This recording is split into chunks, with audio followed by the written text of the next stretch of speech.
devil in a red dress. Call 911, I'm a killer. You know I hate to confess. Bang, bang, got my hand on the trigger. The devil in a red dress. Call 911, I'm a killer. You know I hate to confess. Bang, bang, got my hand. Call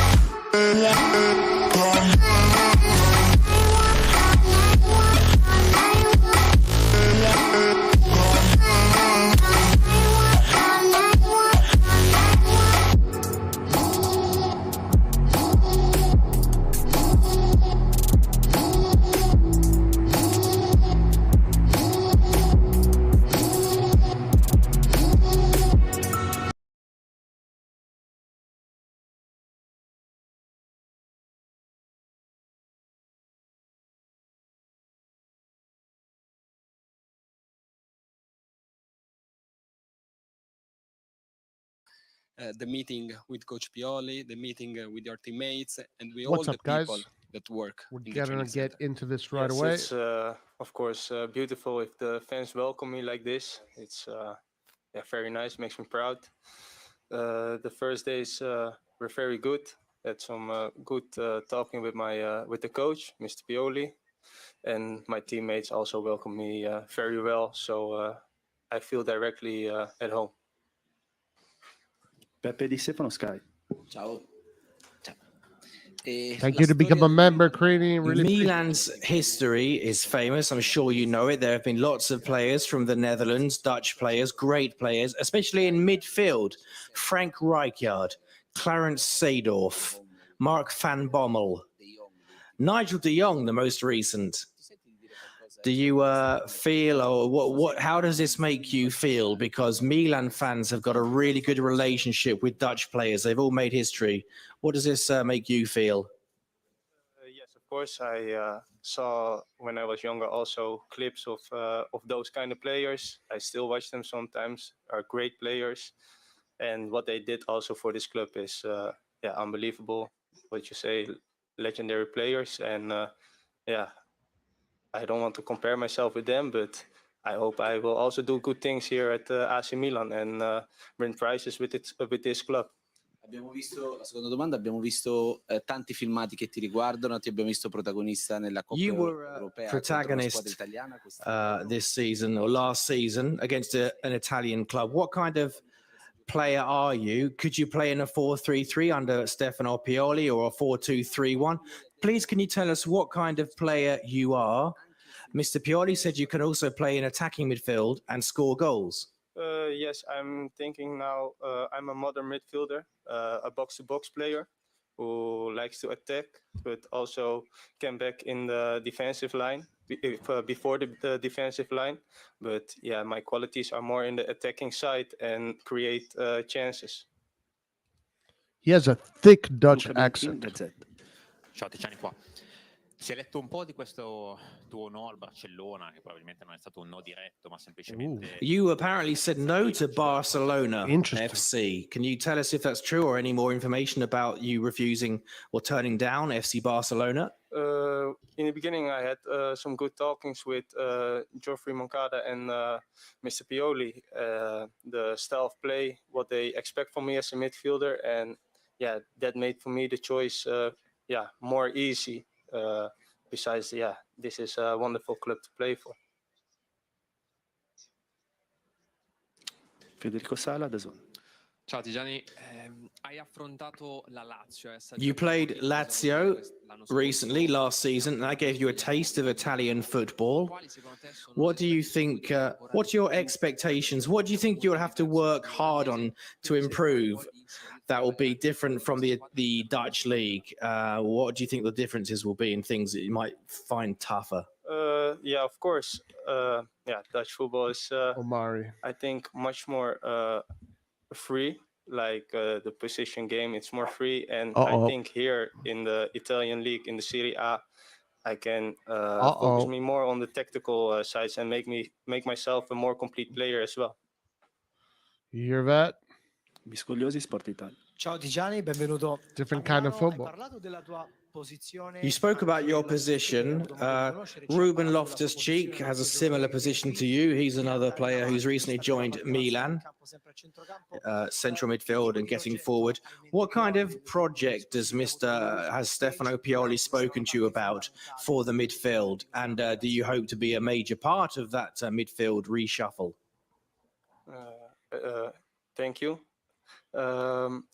Yeah, he wants to play with two attacking midfielders who are capable of creating chances. And yeah, of course, telling us some secrets. Sometimes if one midfielder goes, some midfielders has to stay behind to protect also the counter. And yeah, there we have to find a balance in as a team. And yeah, we will do it on the trainings. Did you hear what he just said? Pioli told him that he wants to play with two attacking midfielders. Interesting. Cuomo, Tele Lombardia. Ciao Tijani, noi in Italia abbiamo conosciuto Cop Miners che arriva dalla We got to know Cop Miners, who joined Atalanta from AZ Alkmaar, and we were very impressed with him. Do you consider yourself similar to Cop Myers in any way, or are there any major differences? And what kind of role are you happy to fulfill for Milan? Between me and Cop Miners, yeah, I don't think we have like the similar play of football. He's slightly different. He's more like a powerhouse, what I can say, with a very good shoot. Yeah, I am more I would like to say, a creative player who loves to create chances or dribbling. Today I don't play the game. I just had my first training with guys who also came back from the international, and I fly tomorrow also to the USA. Cristao, Radio Rossonera. Ciao Tijani, benvenuto. Io volevo chiederti una cosa sulla tua ultima stagione, forse la più importante. Last season for you was perhaps the most important of your career. What happened? What clicked? Did you suddenly have more faith in yourself, or were you settled off the pitch, or did you have more trust from your manager, your coach? What happened last season? Yes, of course. The season before, I had a lot of I went in as a substitution a lot of times, and last season I really had the feeling like, okay, I'm now fully a starting 11 player, and that gave me a lot of confidence. Also, the team gave me a lot of confidence in giving me a lot of ball possession to create chances or making the goals. And yeah, that was the turning point for me to accelerate more. Daniele Longo. Ciao Gianni, benvenuto al Milan. Ti volevo chiedere se hai sentito qualche compagno di squadra. Have you spoken to any teammates or Dutch players in the Nations League to ask them about AC Milan? Did they say anything interesting to you about AC Milan? I don't think there are any other Dutch players. Yeah, in the Dutch squad, I talked with Cop Miners, of course, because I already knew him. He told me, besides the fantastic life as a football player here, you also have the cultural part, what's very nice here in Italy. And yeah, what he said about the Serie A, it's a great league to develop yourself. And yeah, as if you can play for AC Milan, you won't think twice. Andiamo da Stefano Bressi. Ciao, benvenuto. Volevo chiederti qual è la tua caratteristica principale? What's your main characteristic? And returning to a previous question, lots of Dutch players at Milan in the past. Who is the previous Dutch player at Milan that you think you are closest to in style? My most important thing, what I want to bring in a game is to create chances. It's with vision in passing or dribble, what I also very like. And I have to apply that as well here at AC Milan as I did for AZ Alkmaar. Seedorf was also a great player, but it's difficult. I think it's difficult to compare players with each other. Antonello Gioia. Just say you're Brian Nelson, you'll be safe. Ciao, sono qua. Ti volevo chiedere, prima hai detto no, che Pioli ha intenzione di mettere 200 Before you said Mr. Pioli intends to put you in with another attacking midfielder. Sei quello che può aprire le linee. Are you the player that can break the lines with Ruben Loftus-Cheek? Also, I'd love to know, is there any teammate you are particularly interested about playing with? Rafael Leao, Christian Pulisic? Is there anyone you are very keen to team up with? Good question. Yeah, of course. I saw also the games from AC Milan last season in the Champions League and in the league. And yeah, of course, you see players like Rafa Leao, Theo Hernandez. Yeah, those are players I would love to play with in the field. And yeah, I can't wait to start playing the games. Andiamo da Martin Sartori. Ciao Tiziani e benvenuto al Milan. Is he Io playing volevo today? I chiederti, wonder. secondo te, a che punto sei della tua carriera? Quindi At what point forse in your da career parte do Milan, you think you are? per il You've Milan. made the step from AZ Alkmaar to Milan. At what step are you in Top your player, career, how do you you doing? think? I think it's the next step for me to develop even more as a football player. Of course, last season I Hashtag had Cardinale out great all season, day. and also for AZ what we did in the Conference League. And yeah, I see this as a step for my development, and yeah, really go for prizes. Alfonso Sciascia. Ciao Tijani, sappiamo che ti piace tanto tirare in porta. We know e you sei love labile anche shooting sui on calci goal piazzati and you're questa very stagione good at sulla What a set shot. pieces and free kicks. And this team has had some great set piece players, Pirlo, David Beckham. What's your view on this? Yeah, that's something I practice in training. What I do, and yeah, a kick like Pirlo is it's not something what everyone has, of course. And yeah, for me, it's to make it my own way, and yeah, hope to help the team. His shot is actually kind of. Chiudiamo con la domanda di Carlo Pellegatti. Pellegatti fake news. Allora, Pellegatti sono andato a fake vedere news. e ho He said letto Danjuma was Golden coming. Pellegatti Delicious fake news. REIJNDERS. E ho detto, ma cos'è? Sono delle mele olandesi. There are Tu vuoi some essere un Dutch Golden apples called Delicious Golden REIJNDERS del Delicious centrocampo? Reinders. Questa è la Would you domanda. like to be E the poi volevo Golden sapere che Delicious cosa of ti Milan's affascina, che cosa ti midfield? preoccupa And negli allenatori what are you italiani. interested? What Golden excites Delicious you about REIJNDERS non Italian deve essere football? solo And also, what perhaps is something you think could be quite difficult in I Italian hope also football? that I will be the Golden Delicious Reinders. Yeah, Rangers, he's a I'm not goofball. quite quickly in doubt or fear for of making mistakes or something. So yeah, I want to be confident off the pitch and in the pitch, and yeah, that's what I want to show. If I play with a smile on my face, then yeah, people know I'm doing well. Grazie. Power Ranger. Who gave him the name Power Ranger? Grazie Tiziani. Pellegatti gave him the name Power Ranger. Thank you for watching the press conference for Tian Reinders. Tian Reinders Power Ranger.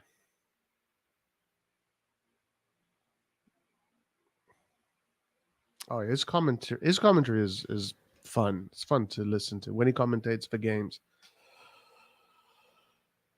Yeah, thick in Dutch accent. So obviously Dutch. ACO Alkmaar fans have the name. By the way, guys, let me just say thank you to Kearney. Thank you for joining the Curva Sud RossonARI. Really appreciate you. Thank you very much for your support. Pellegatti is a child in a man's body. Him and CDK will be lit. Ooh, CDK, huh? You think so? You think? Yes, guys. Please like the video. We're going to cover the news, and then we're going to do a live reaction of the game today. I am not streaming the game, in case someone was wondering. There's no point in me streaming the game. The game is free on the YouTube. On the Milan app, and the game is going to be in 2 hours from now. it is going to be exactly in 2 hours and 15 minutes from now. So we're going to watch the game. We're going to see how they play. Last year, against this same team, we won 3-2. I remember we had a very good first half. Then in the second half, when the Primavera kids came in, they scored 2 goals on us. Well, it was something like that. Playing against Lumezzane, and it will be indoor, so not in on the Milanello fields. It'll be one of those games. It's a training game. It's a warm-up game, but we do have already a starting lineup. Let me check the starting lineup.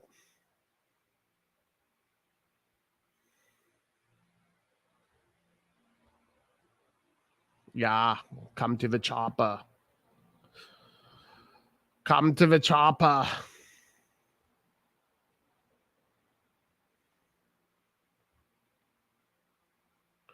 The chopper, yeah.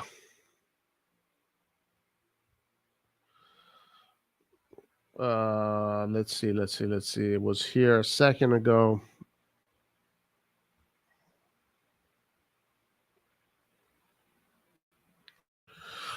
Probable 11.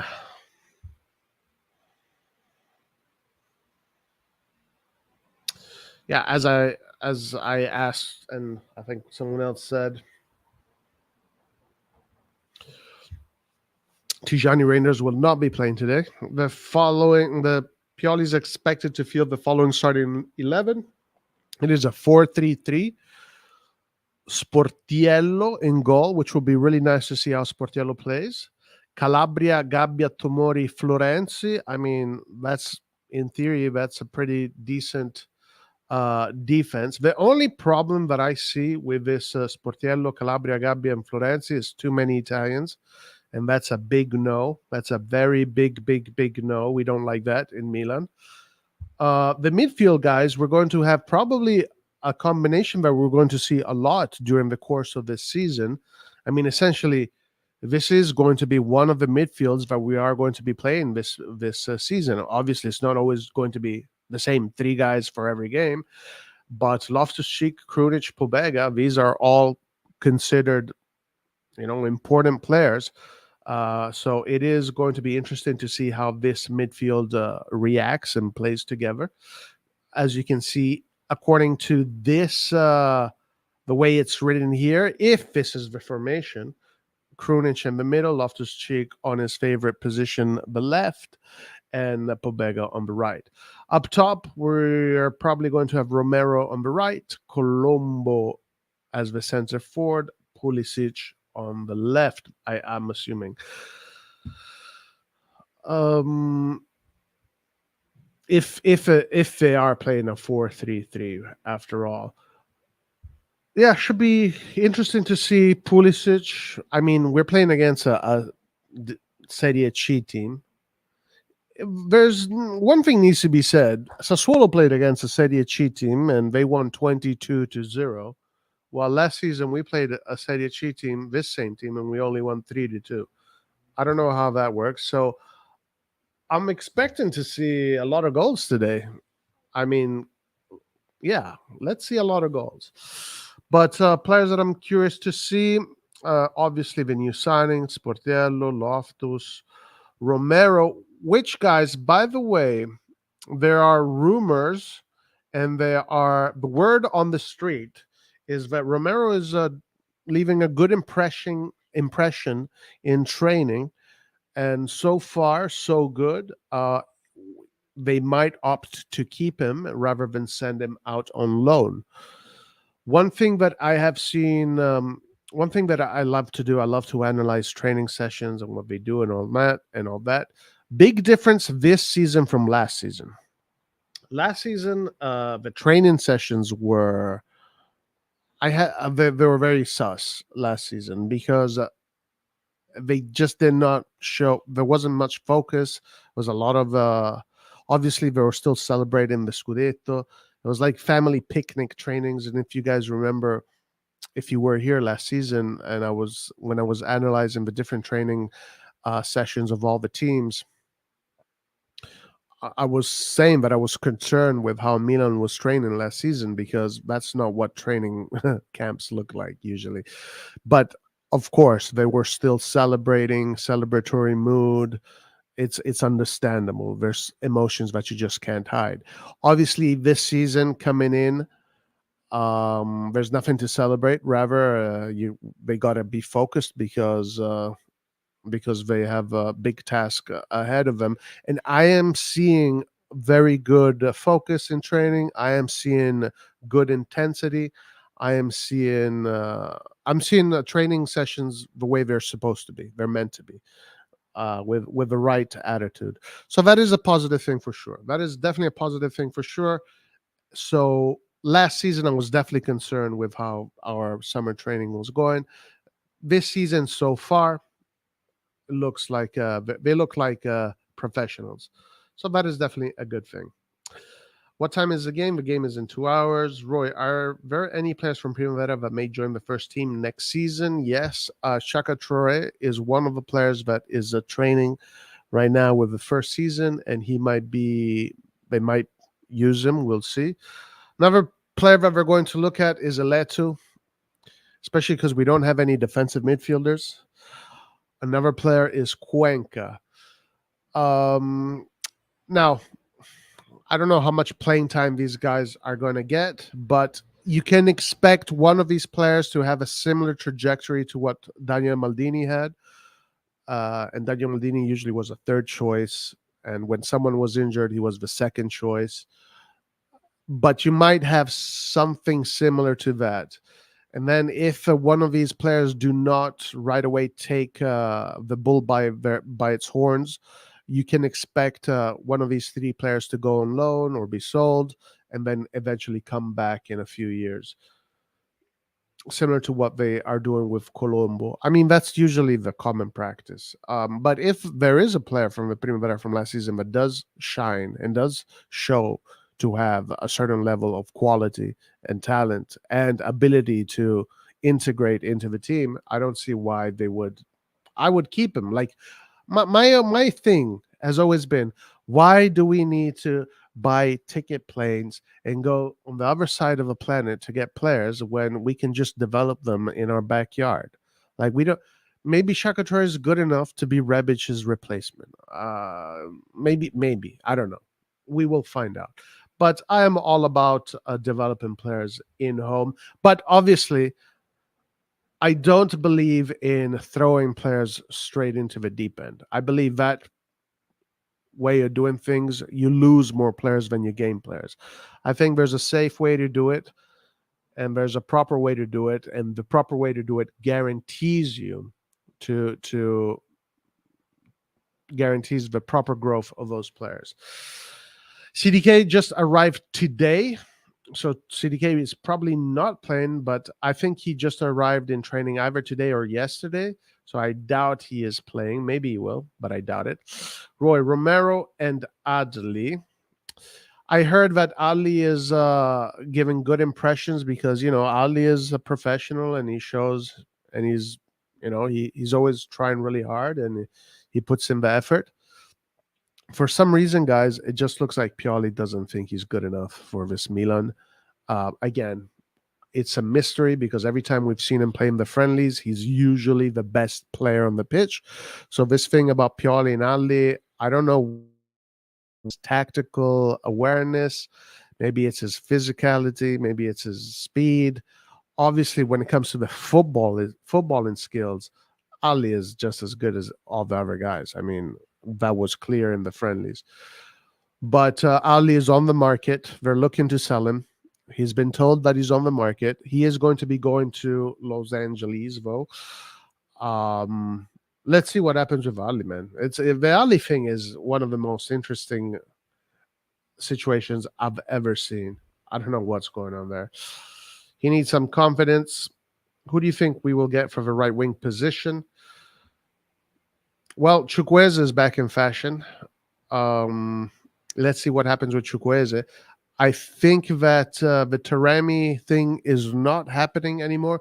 Also, in light of what, I don't know if it's true, but this guy has some pretty political extremist positions, and he's pretty public about them. I don't know if this is true.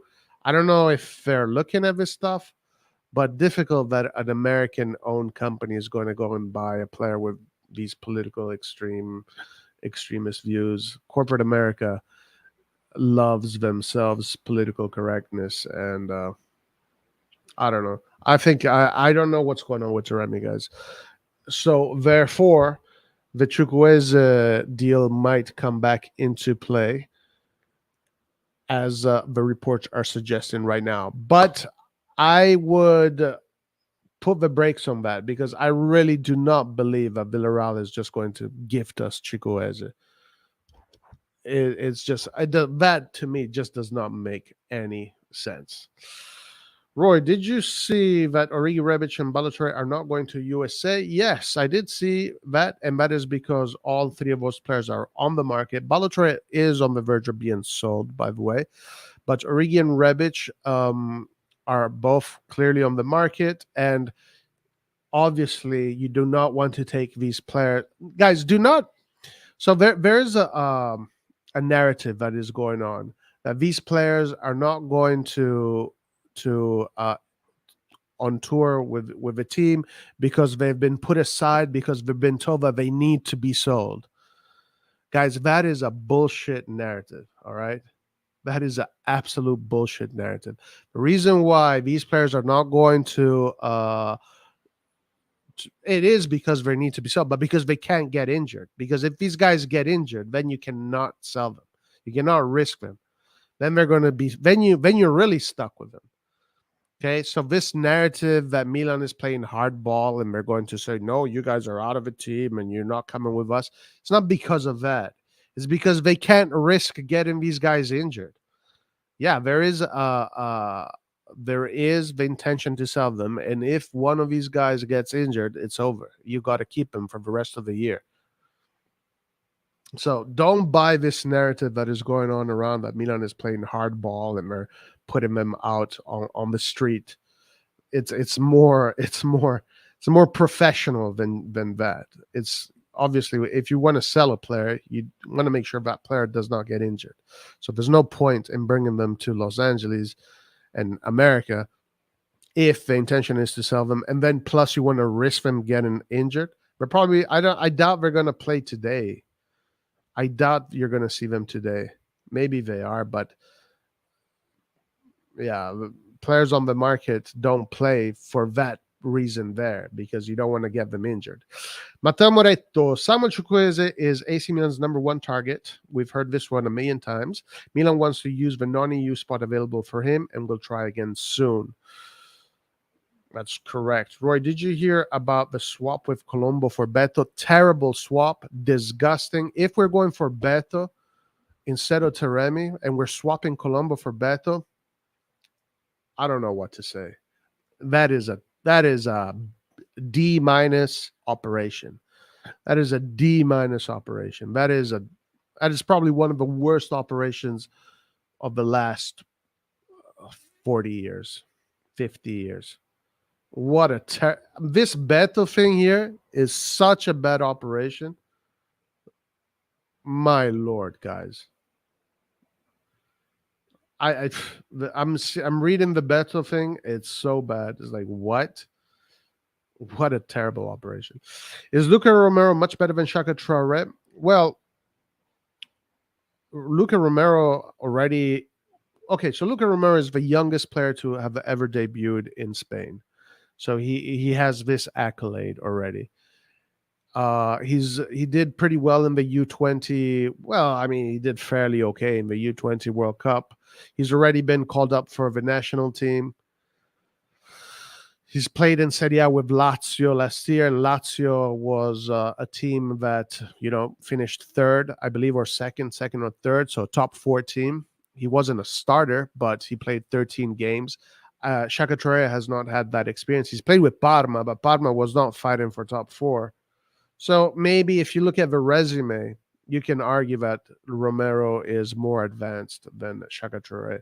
Whether who is better, that is all to be figured out, and we will find out for sure. Chunk could happen. Chunk could happen when our main striker is Okafor. Okafor is already better than Beto, guys. What the hell are we doing with Beto? I mean, can we buy like football players? Like Beto is a WWE wrestler. Like Vince McMahon should sign Beto, not fucking AC Milan. Like, can we get guys that know how to control the ball and know how to create goals and create assists? Like Beto is just like just uses his power. Like, you want to break down low blocks with Beto? What? Your solution to breaking down low blocks is Beto and Giroud? Bruh. That's such a bad signing. Beto would be such a bad signing. Taremi will not join, I guess, and Danjuma joined Everton. Which striker will we sign now? I don't know. I'd try to go for Scamacca. I'd try and go. It looks like these guys have all the money in the world. All of a sudden, when Maldini was in charge, they were the brokest team in the world. And now that Maldini is gone, it seems like these guys are the richest club that has ever existed. I mean, let's try go for Scamacca. It looks like West Ham is open to a loan. I would say try that.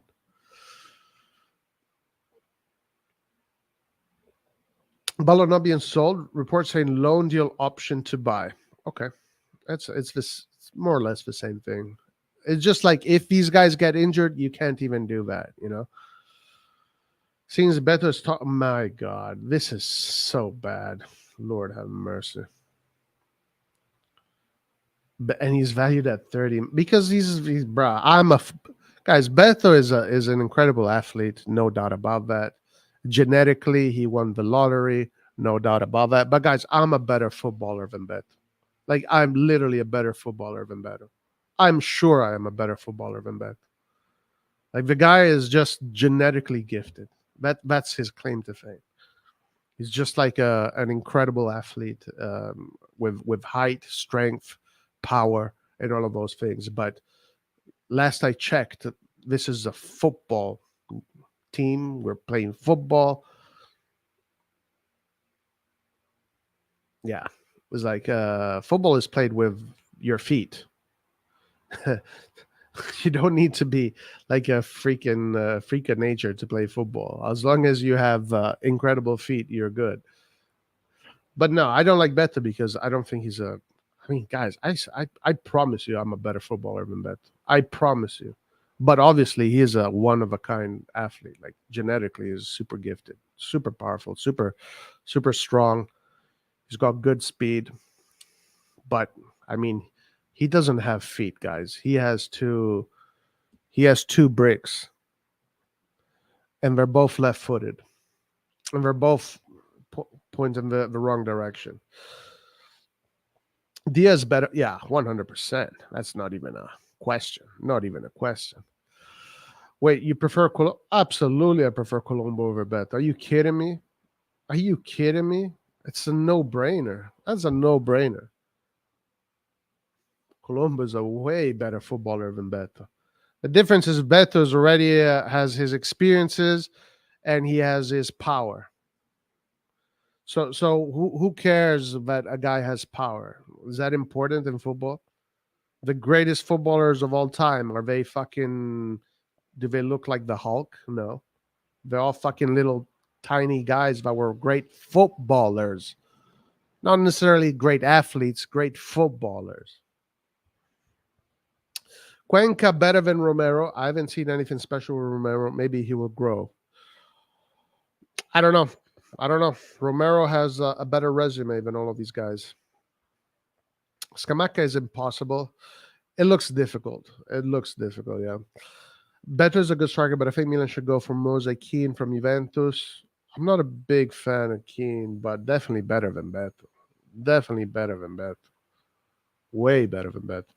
Suddenly, there's no salary cap. Right. All of a sudden, there's no salary cap, no wage cap. Scamacca only wants Roma. This is true. Scamacca has said that he prefers Roma to any other club. So So that's definitely something to consider. Scamacca would be perfect. Love this guy, but remember Skynet hates Italians. Yeah, that's another problem. If only Scamacca was not Italian, Milan would spend 100 million on him. Sign Roy for 15 million. No, I'm not worth 15 million. But Beto is not worth 30, 15. Beto's like, okay, I would buy Beto for 2 million. If Beto was worth 2 million, I would buy him. Roy, you're going to score more than 10 goals and say, yeah, because he did that with Udinese and score against us. I'm not saying that I'm just saying that, like, the guy cannot control a ball. I mean, have you seen this guy play football? I mean, Lord. Mosekin is a good call, but you have a 30, 15 million. Yeah. He's not, Keane is not maybe what we need to break low blocks, but he's definitely better than Beto for sure. Instead of Musa for 20 to 25 million, let's get Kessie 100%, Dan. I totally agree with you. Barca want 25 million. They're open to a loan. Get him a loan and put that money towards the right wing and striker position. 100% agree with you, Dan. Quadruple 9. I totally agree with you. I would rather get Dia. Yes, Dia is a player that we should, like, we need footballers, guys. We need football players. We need people that are going to create football. We need people that are going to unlock situations, do great passes, great plays, blah, blah, blah. Like, we have our target man. Giroud is our target man. Why do we need another target man? Can we get a different kind of profile? I would rather get Dia, Leao, and Chukwueze. We can have one of the best attacks in the league. I don't think I would get Dia to be our center forward, but I would definitely get Dia to have in any of those positions. I think Giroud is maybe as a center forward. I don't know. It depends. But yeah, I would definitely get Dia. For sure. Will Kessie take a non-EU spot? Good question. I don't know. Very good question. Very good question. All right, let's go to some news and let's see what's happening in the world of SKYNET. Let's see what's happening in the world of SKYNET.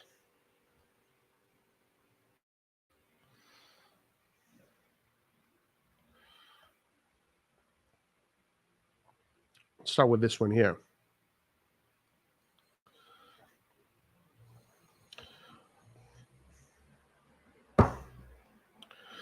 AC Milan have been linked with Mehdi Taremi over the last few days, but the problem is that they only have a non-EU slot left. Therefore, as a journalist claims, a journalist with no name, the RossonARI are now working on another striker. Therefore, as a journalist, Milan used one of their 2 non-EU slots in the signing of Ruben Loftus-Cheek, meaning they have just one left. Taremi has been linked heavily with the club, as stated, but Samuel Chukwueze now seems to be their priority, and only one can arrive. As per Matteo Moretto, Taremi has never really been close to Milan due to the high demands of Porto. It was reported a few days ago that Taremi accepted terms with AC Milan. Furthermore, the RossonARI are currently working on another striker that has an EU passport, but the name is yet to be revealed. Please let it not be Beto. If we sign Beto, guys, I'm just going to give up. This suggests that Milan indeed will make a final and important attempt for Chukwueze, who certainly will cost them over 20 million. It remains to be seen who the number 9 is. Please let it not be Beto. I beg you. So let's see what's happening with Chukwueze, guys, because all of a sudden Chukwueze is back in fashion. Last week, it seemed like they had given up on him, but it seems now that we're back in the mix. AC Milan are keen on securing the services of Samuel Chukwueze, and talks are ongoing with Villarreal, though the operation is very difficult. In the meantime, they have reached an agreement with the player. Milan are looking for a new right winger, as Junior Messias is expected to leave the club this summer. Alexis Salamakers has also been linked with an exit, but it has been quiet on that front lately, suggesting that he could remain after all. Ooh. The primary target for the right flank is Samuel Chukwueze, and the negotiations are ongoing with Villarreal. As learned by our colleagues, Milan have an agreement with the player on a 5-year contract worth 4 million, including bonuses. 5-year contract worth 4 million, including bonuses of 25 million for 5 years. So this is like a 30. Damn, this is a fucking huge operation.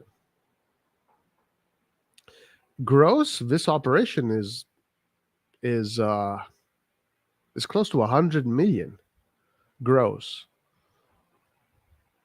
I mean, 25 million, 4 million, including bonuses, has to get close to 5 million.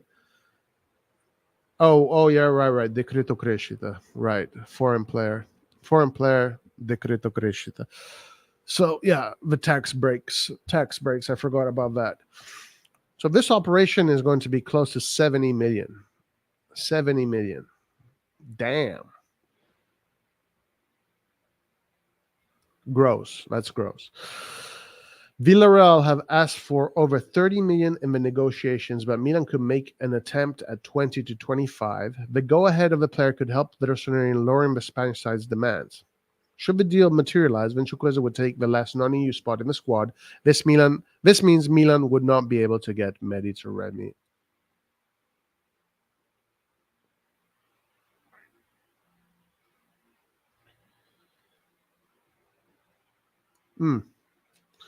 Interesting. Very, very interesting stuff, guys. This is crazy. Ernesto says he would like Okafor. Zion Train says Moise Kean is valued around 2025 according to Transfer Market. He would be a good signing for Milan.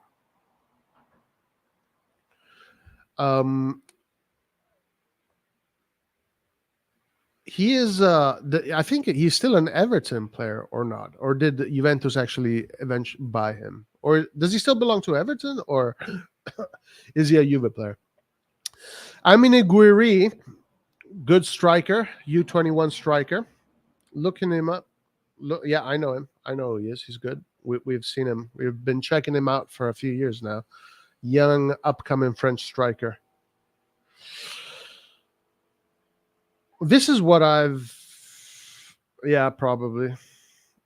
Okay, he's a Juve player now. Ekitike, also an interesting player. He did okay with PSG.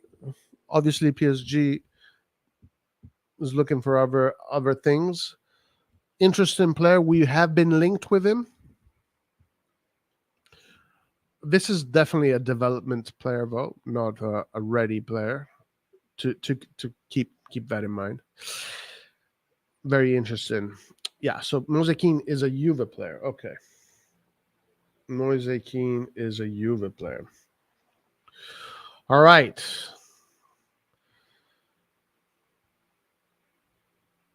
Let's see what else we got here. What's the situation with Guido's favorite player of all time, the greatest fullback that has ever existed, the number one asset in the world? Tutto Sport, exit on the cards of Balotelli with 2 possible destinations. Fode Balotelli is expected to leave AC Milan this summer after 2 subpar seasons. What? How dare you? He's not lacking suitors, though, and thus his transfer is expected to materialize. The left back arrived at 5.4 million deal from Monaco in the summer of 2021. Balotelli is now keen on revitalizing his career, and for that, he needs consistent playing time. The world needs to see more Balotelli. An exit is thus on the cards, and as reported by Tutto Juve, the 2 possible destinations are Bologna or Nice. Milan are most likely willing to accept a figure around 4 million, so no capital gain here, as they at least wouldn't make a capital loss on the player. It remains to be seen if the Rossoneri will bring in a replacement, but one would assume they will. as you guys see today, Calabria is playing on the left. Maybe the replacement is Singo, as someone suggested. Singo will come in, and Singo will be the deputy for Calabria, and Florenzi will then become the guy that will be the deputy on the left, which is good because having Florenzi play on the left is better than Balotelli for sure. Hopefully, if Florenzi stays healthy. But we also read in previous reports that AC Milan is looking to use the whole left back deputy situations to fill in the Italian quota, because the affirmative action Italian thing needs to happen. So they need to buy an Italian player just to fill in the quota. It's pretty disgusting. I would say just stop with this stupid quota thing. Just stop it. These quotas, you need 4 Italians, 4 Primavera guys. Just end it here. Let's just end this bullshit, and let's just buy whoever you want, whatever you want. This is so stupid. The rules in Italy are so stupid. Daniel, where can you watch the game? On the AC Milan app or on Sky? Dozen. Or I'm sure you can get creative on the internet, on the internets. But the Milan app, it is free. Just download the Milan app. And AC Milan, stop giving me copyrights because I'm here promoting your guys' app. Since you don't do it on your own freaking YouTube page, I'll do it for you. If you want to watch the game later, download the app and you will watch it for free. Yay. Yay. The game is in 1 hour and 45 minutes. What time the game? In 1 hour and 45 minutes.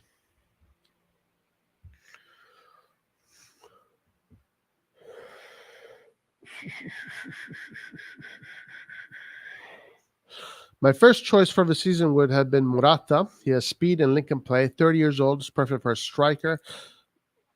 I mean, Morata has that experience, so he'd be similar to Giroud in that kind of signing.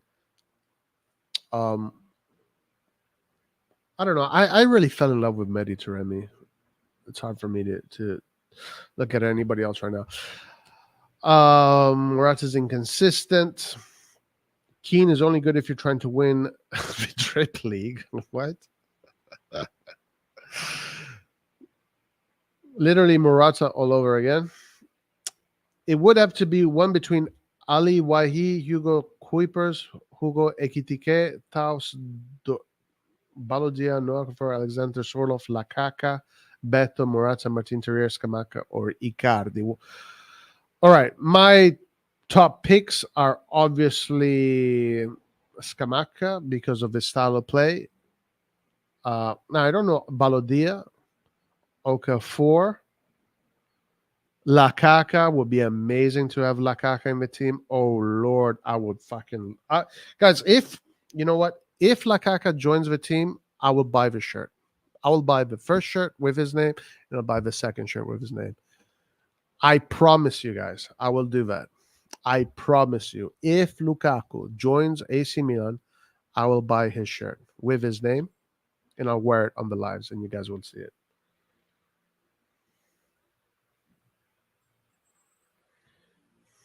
What an asset. Retegui seems to be joining Genoa, guys. So I don't think he's going to be available.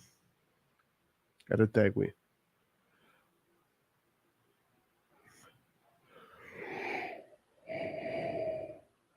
Wahi is borderline phenomenal. Where does Wahi play? Guys, this guy. Wahi is borderline phenomenal. Chunk with a big claim. Let's confirm whether or not Wahi is borderline phenomenal. Where does he play? What league? Depending on the league, I'm gonna see the highlights.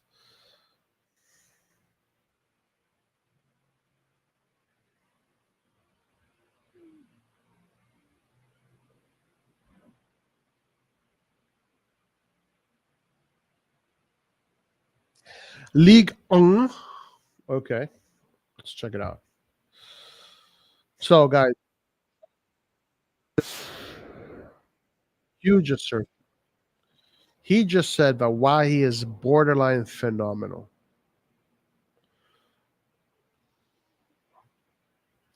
Let's see if I agree with Chunky Poo. Oh my God, forget about it. Khaled still said about Tonali would have been everything that he would. Bruh, I watched him play in the Newcastle game. Dude, he's so good. Like, what the fuck did we do? What did we do, man?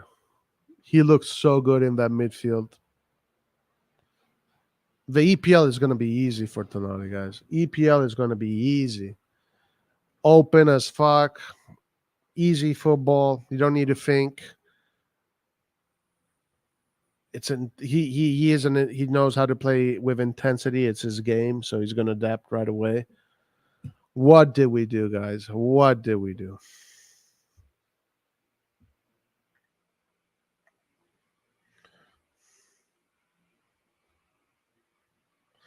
Cosa abbiamo fatto, ragazzi? Cosa abbiamo fatto?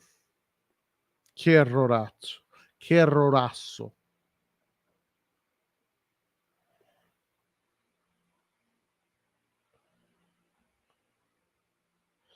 Che errorasso. All right, so Chunk said that this guy. Nah, Ernesto, what are you talking about? He played great. He played great. Intelligent. So, man, guys, what do you think what do you think midfielders do? I mean, he played really good.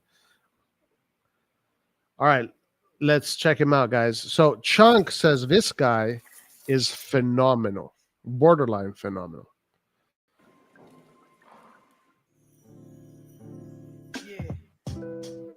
Let's see if we agree with Chunk. Chunk is going to be put to the test right now. Borderline phenomenal.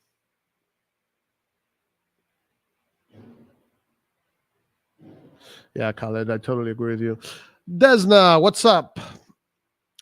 No problem.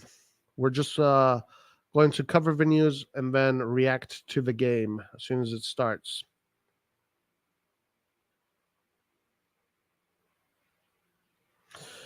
He did say that. Chunk did say that Chukwueze is better than Lau. He did say that. But let's see, guys. Phenomenal. Let's see. He's similar to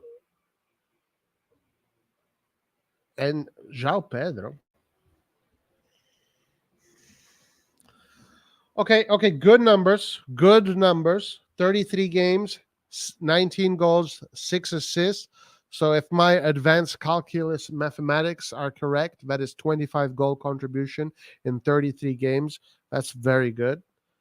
Pass accuracy 70. Okay, so 70 for a winger. Okay, sure. Could be better. Yellow cards 8, red cards 1. Oh, hothead. Dribbles per game 1.1. Market value 25 million.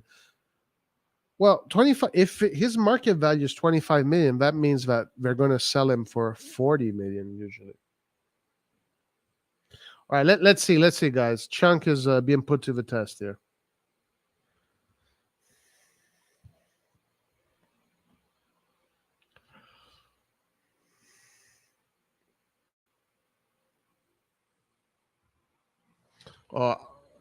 That's a FIFA celebration, right? Isn't it? The Tomori celebration.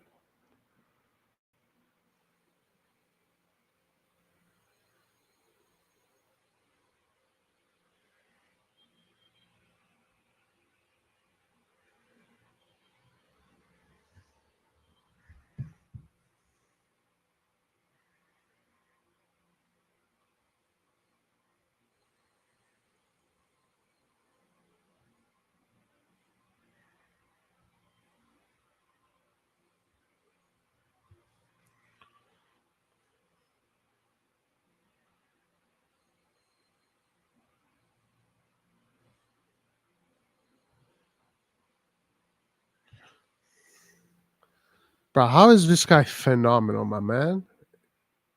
This is what you consider phenomenal? I mean, I'm sure he's good, but phenomenal? You can tell if someone is phenomenal by their first touch. You need 2 seconds to figure out whether one is phenomenal or not.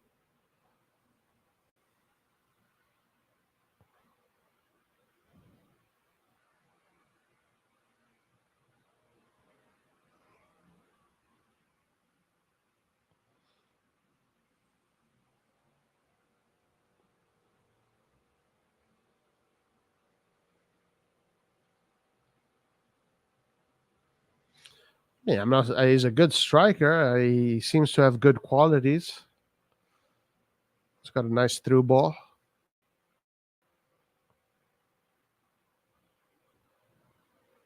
His touch on the ball is not amazing. It's not like super elite, but it's good. I want to see more of his goals. I mean, he scores a lot of goals, so let's see what his goals look like.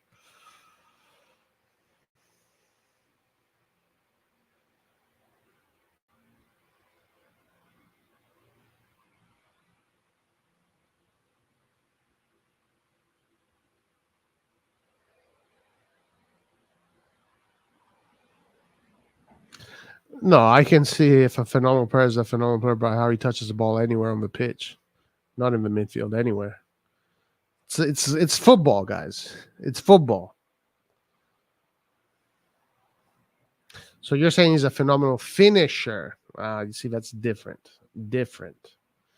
Phenomenal finisher is different from phenomenal footballer.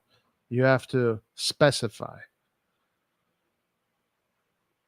Because someone can be a phenomenal ball recovery dude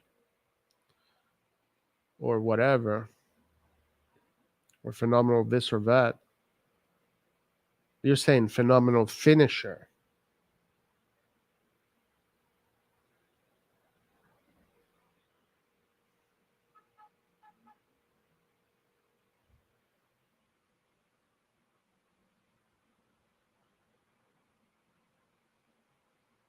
Damn.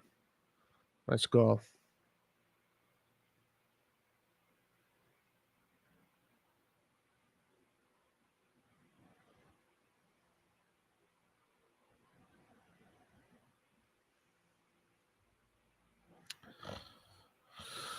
I don't know. I'm not getting phenomenal vibes, guys. I'm sorry. I'm not getting phenomenal vibes. Maybe it's me. Maybe I'm off. What can I say? You got any news about CDK? Will he stay or leave? Hope he stays and get that form. Man, really want him to succeed. The word on the street is that CDK is on the market, and then if the price is right, and if a player accepts, they will sell him. So that's the last that we heard about CDK. CDK has said that he wants to stay and prove his worth, but they obviously need more money for the market, and CDK is one of the players that, if they can, they will get money.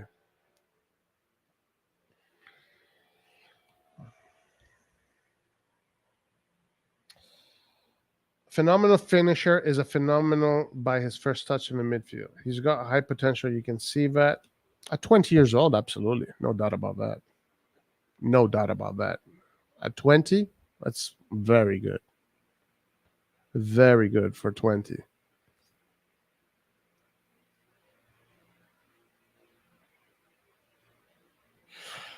Milan wants to sign a striker who's athletic and can also play on the wings for high pressing, fast counterattack with Leao and Chukwueze in their movements. A striker can press well, unlike Giroud. But what about football? Like, are we ever going to get like footballers, people that actually know how to play football?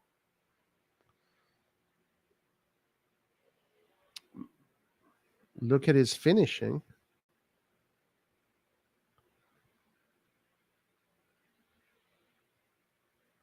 You consider this phenomenal? Who's a phenomenal finisher? Like phenomenal finishers. Messi is a phenomenal finisher. Who's a phenomenal Mbappe is a phenomenal finisher.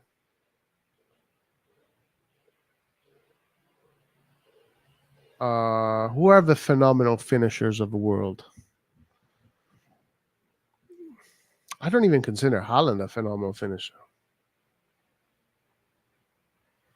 He's a phenomenal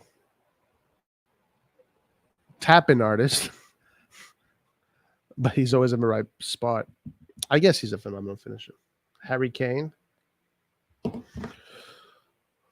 I mean, yeah, I mean, 20 years old, scoring all those goals, 19 goals, 6 assists. That definitely is important. Those are important numbers for sure. No doubt about that. That's 20 years old, striker, left wing, 19 goals, 6 assists, important numbers. Phenomenal. Thierry Henry was definitely phenomenal. But yeah, if he can improve on this, then yeah, we maybe he can become a top G for sure.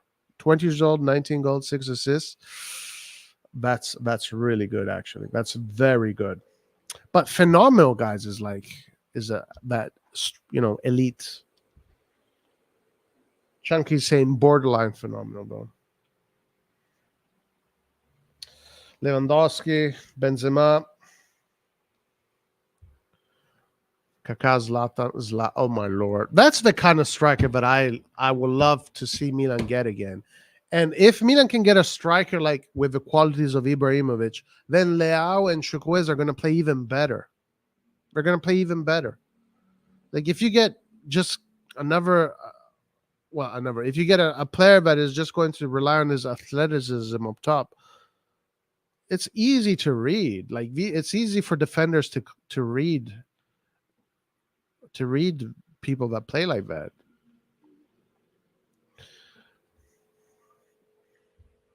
Roy, we need Lord Caputo for striker. Ciccio Caputo. Why you?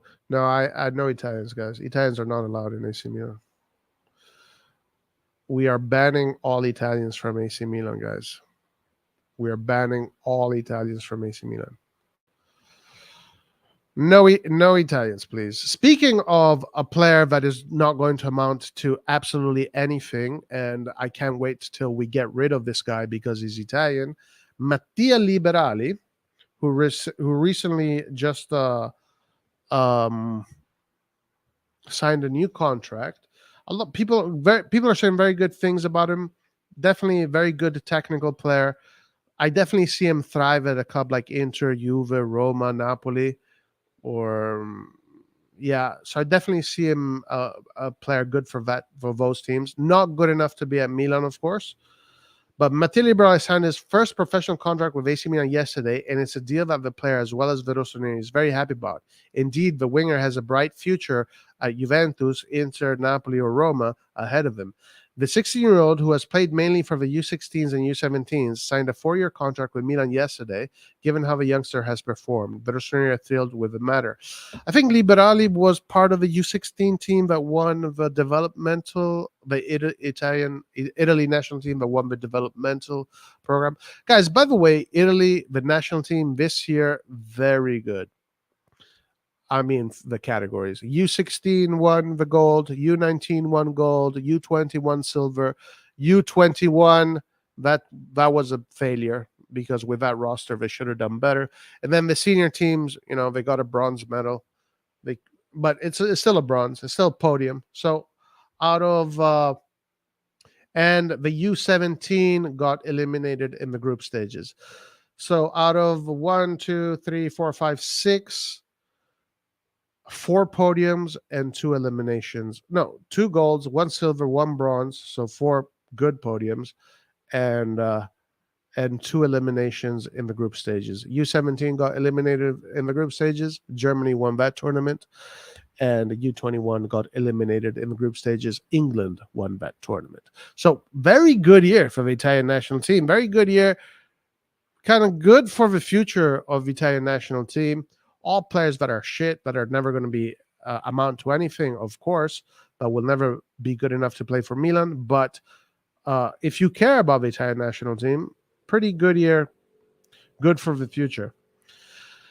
As highlighted by Gazzetta dello Sport, Liberali is a left-footed right winger who also can play as an attacking midfielder when needed. He's been in Milan's academy since 2014. In recent years, he has performed with great success.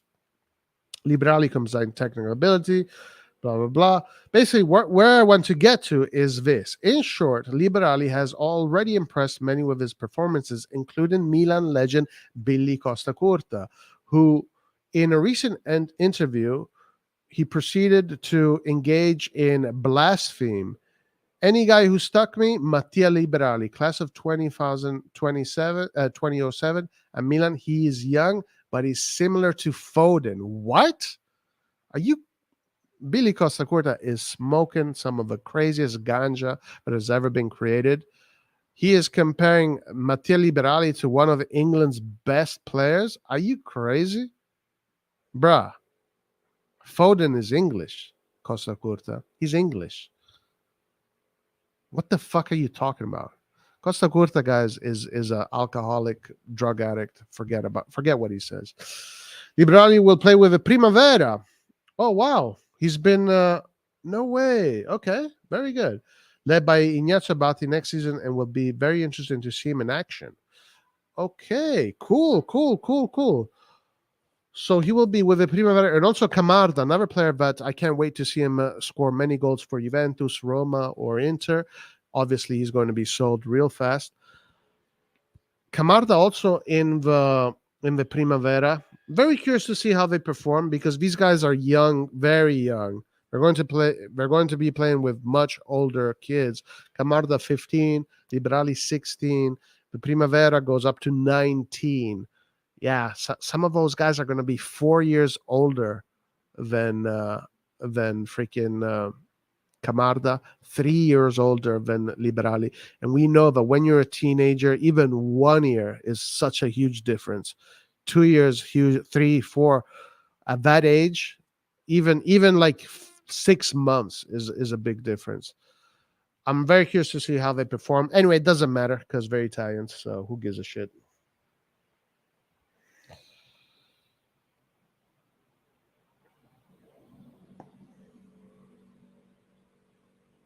What was clickbait? This?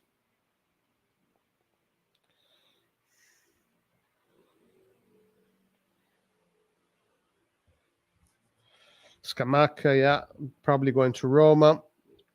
La Padula, he plays for Peru. Why è solo un buon giocatore tipico per il campionato inglese. He's good only for the English league. Roy, check out Nicholas Falkrug, I can't do Bundesliga. Highest score, Germany #1 at the moment. Guys, the leagues I can do are Ligue 1. I can do Serie A. I can do... What else can I do? Belgium. I can do the Scandinavian leagues, Portuguese league. I can do La Liga. But anything from the Bundesliga or for the EPL, and I think from the Dutch league, I will get blocked. I get blocked. And of course, UEFA. Of course.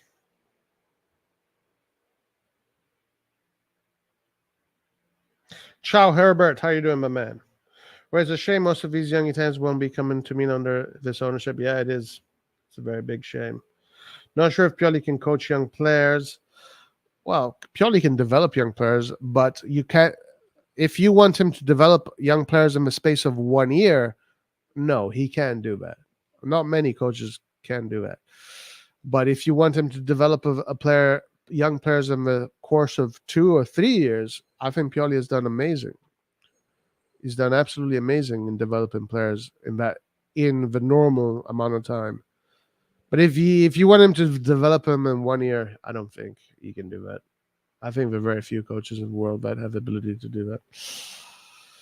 Is our midfield complete now? Because I don't think so, Roy. It does not seem right. I agree with you. It seems like obviously they want to get Musa, But to me, the big thing that is missing is a pure defensive midfielder, a guy that is born to be a warrior in the midfield. And to me, it seems like they're going to make a mistake. So I was reading some comments on YouTube, of course, and people were saying, that they're really happy that Maldini is gone because he made all these mistakes, blah blah blah. He made Origi, CDK, Lazetic, this guy, that guy, that guy, that guy. So let me just inform people that every single DS in the world, every single year, makes mistakes. Okay, there is nobody that is perfect. You can look at any. Actually, maybe the only perfect market that I saw in my whole life was Napoli's market last year. Actually, and Maldini's market the year before. I think Maldini's market the year before was absolutely fantastic. The Magnan, Tomori, Tonali, Giroud, Messias, Florenzi. I thought that market there was absolutely fantastic, given the competition we had and the roster we had and where everybody was at that time. It was peach. As a matter of fact, we won the Scudetto that year. But let's say 99% of the time, there is always going to be mistakes. There's always players that are not going to perform the way it's normal. So a lot of people are setting themselves up to think that the only DS in the world that has ever made mistakes is Maldini. And they think that Furlani, Moncada, and these guys will not ever, ever, ever make a single mistake. Every single player that they will get is going to be perfect. Bruh, these guys are going to get such a big reality check. And first of all, like, why would you? It's like such a normal thing. Like, it's normal to make mistakes. It's part of competition. If you are a professional competitor, if you work in sports, making mistakes, losing, blah blah blah, is part of the job. It's literally part of the job. It's then knowing how to react to when you lose or to when you make mistakes that makes the difference. Is the difference between a professional and an amateur is how do I react after I lose? How do I get myself back on their feet?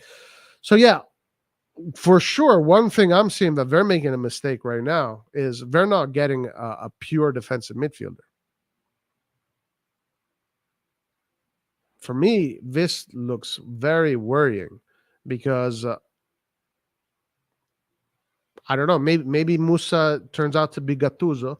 Apparently, when he plays in the US, when he plays against the CONCACAF teams, he seems to be, the greatest defensive midfielder that has ever existed.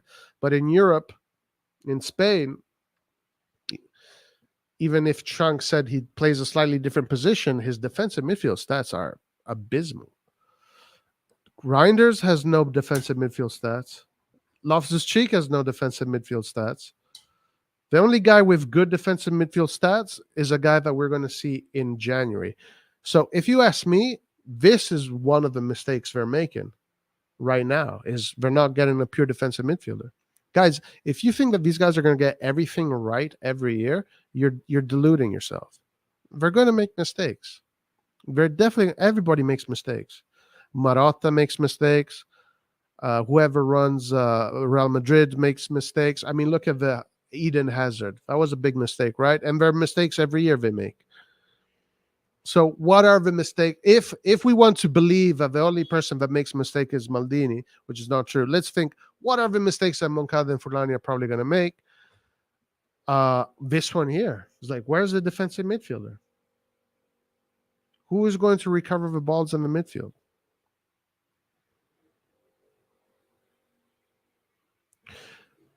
I mean, either you're Barcelona and you defend with the ball, but can we do that? Do we have the ability to do that? Are we going to be able to? This I don't know yet. This is something that we have to find out. But can we keep the ball like Barcelona can? Because if you can keep the ball like Barcelona can, you don't need Gattuso. You don't need Ambrosini.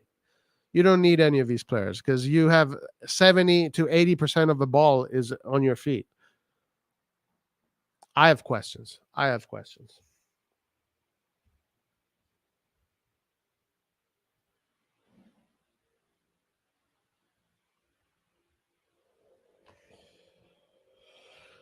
Let's see. What else do we got here?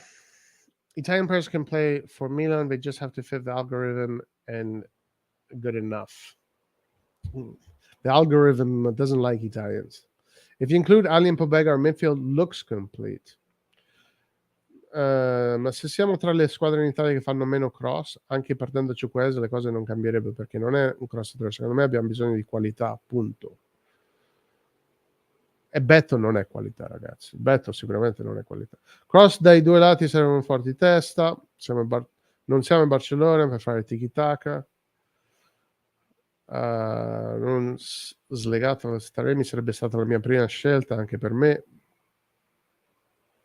Ma no, Jim. Taremi farebbe, se fa bene in Portogallo fa bene anche qui. Today, first game of the season. From now on, it's all finals. That's right. It is all finals, guys. Hillary says, I reckon Milan will sign Lukaku. Just watch and see. I will repeat it, guys. If Milan buys Lukaku, I will buy the shirt. I will buy the first shirt, the second shirt, the third shirt with Lukaku's name on it. And it will be one of my biggest prized possessions. Ma Jim, Taremi non è scarso. Uno che fa 80 gol e 40 assist in 140 partite non può essere scarso. In Portogallo. Mica sono scarsi in Portogallo. Where people on other Milan podcasts are happy because we're buying players. Yeah, true. Just because we're buying players doesn't mean that it's, we got to find out if they're the right players. I mean, I reckon Reindeers is the right players for sure. Romero is a good player to develop. Loftus-Cheek, I guess, makes sense.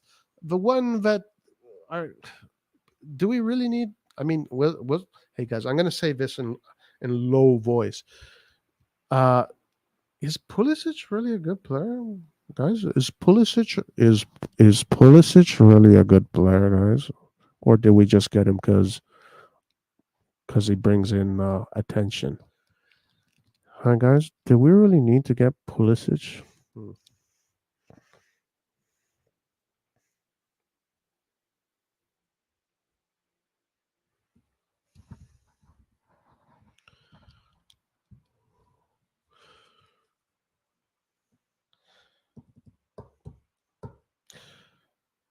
Jim, scusa, il Porto con Taremi l'anno scorso, quando hanno giocato contro di noi, mica erano scarsi, anzi, hanno giocato meglio di noi, hanno vinto una partita, hanno pareggiato l'altra.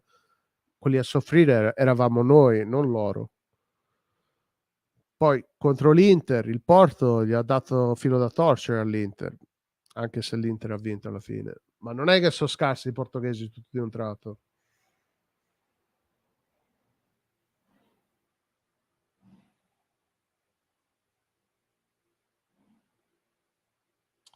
Amrabat. That's the one I wanted, guys. Amrabat. I wanted Amrabat. I want Amrabat. What is the objectives for the season? Good question. With all the players we've got, because none of them had I heard about, had that kind of scares me and let me think we're not even going to get top 4.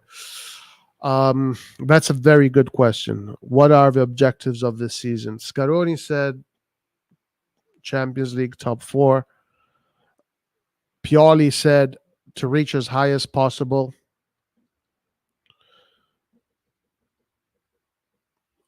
Jerry said a few months ago in an interview, he said that he does not want to build a Milan that dominates the Serie A because it's bad for the other teams, and he feels bad for the other teams.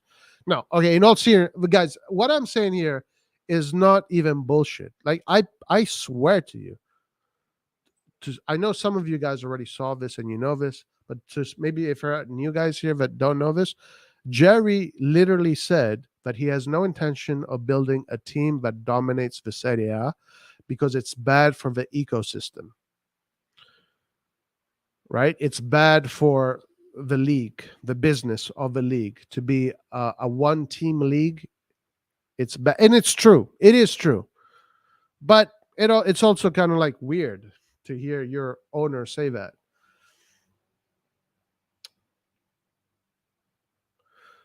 Objective of the season.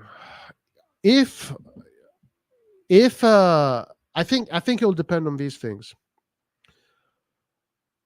It'll depend on the market of the other teams.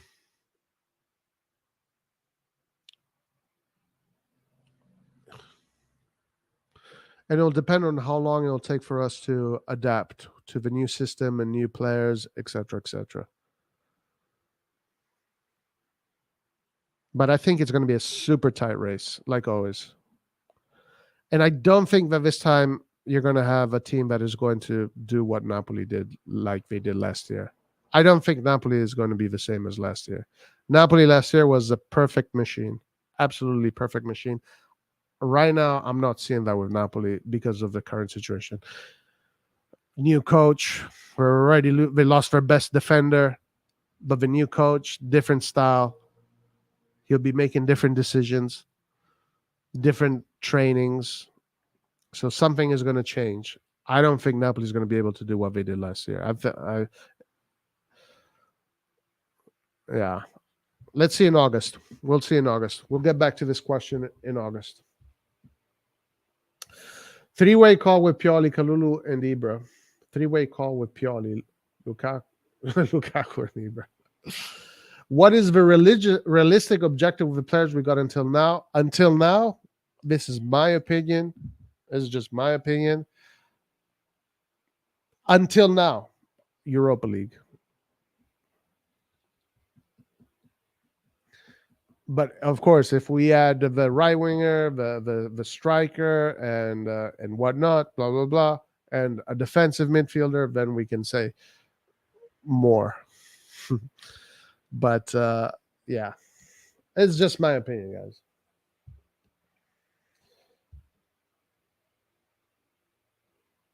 Cardinale doesn't want to build a dominating team because he cares about climate change. That's hilarious.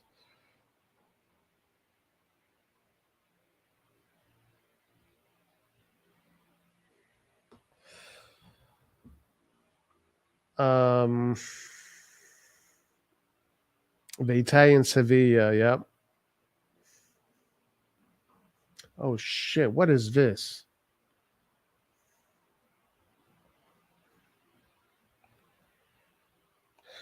Game starts in 1 hour. If Pioli manages somehow to find the right chemistry, something like Napoli last year could happen. No, that's impossible. That's absolutely impossible. I mean, if he can find the right chemistry, sure, but to play like Napoli did last year, that's like that'd be amazing. But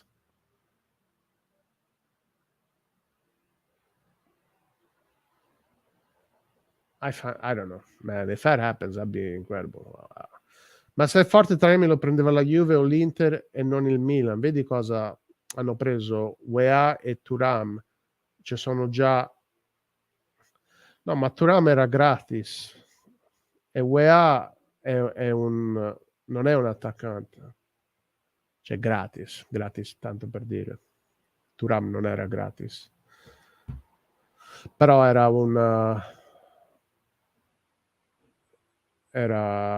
come si dice? Era un parametro zero. E Weah è un terzino offensivo, non è un attaccante. Weah. So if you want to compete with them, you need to build a team to win. Listen, to do something like Napoli did last year, you need to have a very, very good roster. Very good roster. Like every position needs at least two two players that will not bring the quality down. But also, that Napoli did not happen overnight. It did not happen overnight.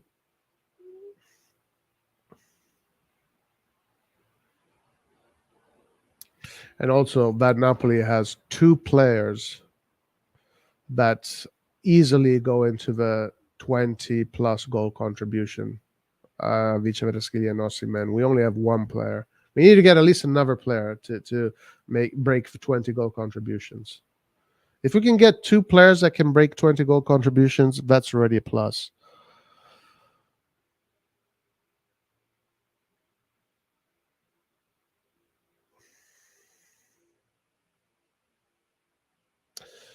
Management won't give Villarreal more than 25 million. I don't know if we're getting Chukwueze. I feel for Salome. Comunque, Jim, il Manchester United sta cercando di prendere Manchester United Taremi. Perciò non è che... Ma poi... I feel for salad makers. I feel like if he had more playing time last season, he could have proved himself. But Padre anti-time Pioli played Messias. Yeah, and also there's a bad blood between Pioli, Salamakers, and Pioli Rebic too. So it looks like Pioli is not happy with some of his behaviors last season, and it looks like he kind of Salamakers kind of wasted his Pioli card. Taremi would be the best available striker on the market for what Milan can afford. Can afford, yes, for sure. For what Milan can afford, yes. Of course, there are other strikers that maybe are more appealing. But there's this story about Taremi having some very, very strong political ideologies, which I don't know if are going to sit well with American owners. What's up, Alexander? How you doing, my man? How's it going? Come va?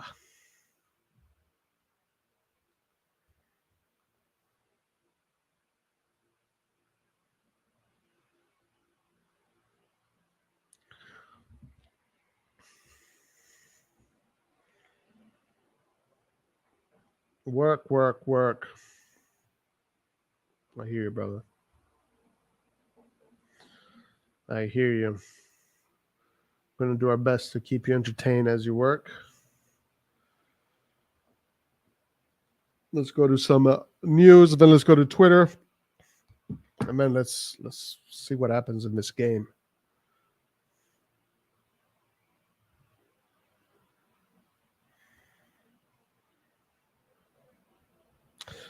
Or guys, why don't you give me a player? Let's do some scouting. Give me a player, but he has to play in specific leagues. It can't be no Bundesliga, no EPL, no Austrian League, no.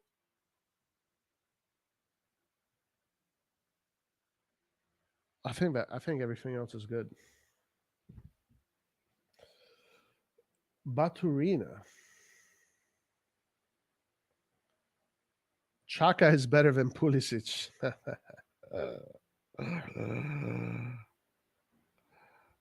What's up, Marv? How you doing, my man? Just woke up. What have I missed? Reindeers conference. He's got a very, very, very thick Dutch accent. Seems to be good. Seems to be confident. He's ready to get into action. The reason that they go after Chukwueze instead is because he's way younger than Taremi, so they can make a profit. True. And in the short term, he can also help the team. Do you think this was the last dance we got with Maldini, or do you think he would be back? I mean, of course not with this ownership. My worry is also that players like Theo Lau will be hard to secure.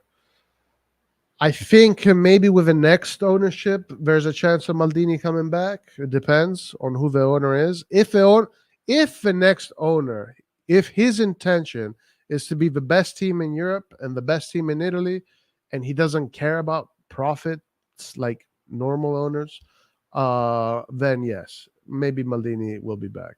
If the next owner is another guy that just wants to use Milan to make a buck, then no Maldini.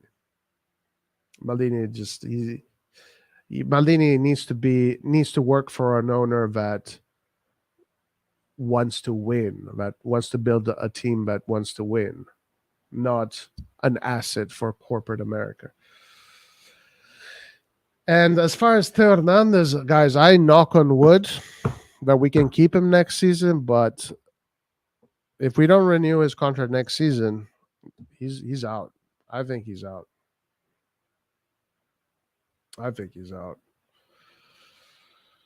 It's either Taremi or Chukwueze for Valesiu spot, unfortunately. I would love to have both, but yeah, Jerry will pull 50 million out of nowhere to sign Balogun. We're forgetting this dream of an American block they want. And listen, Balogun is good, okay? Balogun is good. If he can make this 50 million appear out of nowhere, also because he's American and the American market, he thinks he can make that money back.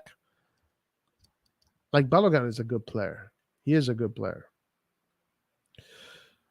Baturina. Who is Baturina?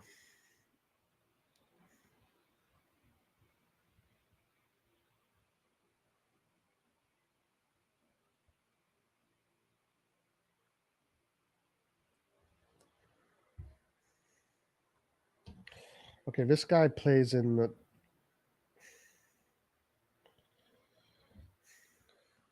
okay, he plays in Croatia?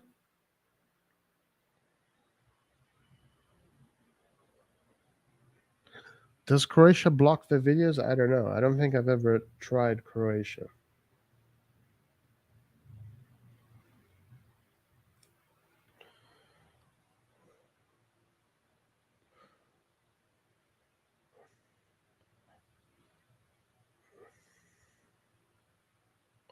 I mean, Aguirre, we already done him. Already seen him. He's good. Gift Urbano, already seen him. He's good.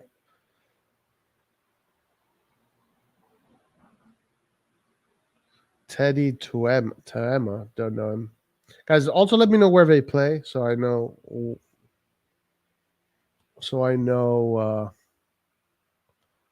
If I can put him up.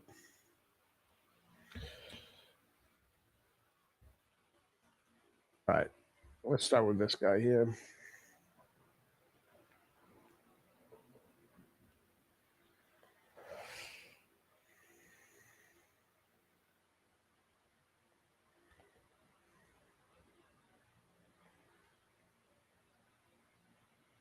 Welcome to Arsenal. Wow. Wow, wee wah.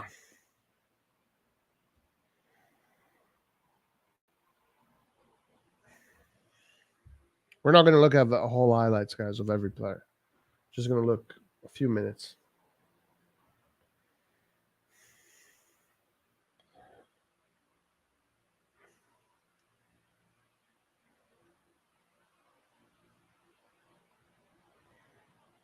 Oh, number 10, huh?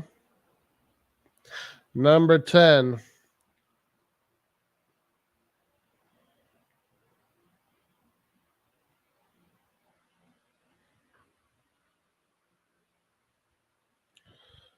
It's got close control of the ball.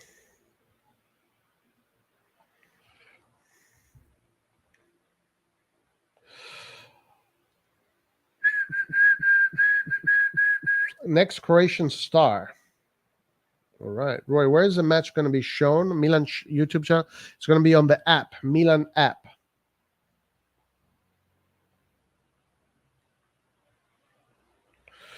Where do we know who the first 11?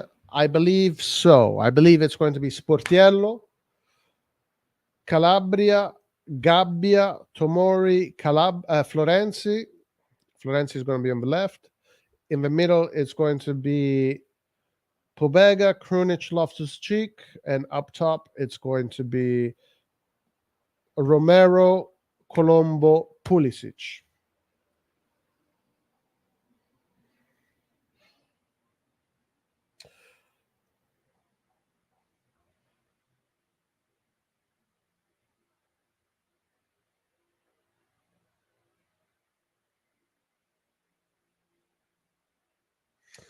So Arsenal wants to get this player, huh? Interesting.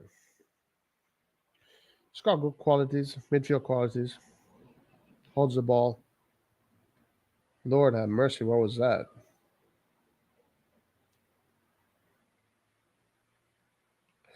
I think there's some special about Emmanuel Emega. He is worth 20 million. He's 20 million from Sturmgras in Belgium. Was linked to him earlier in the transfer market.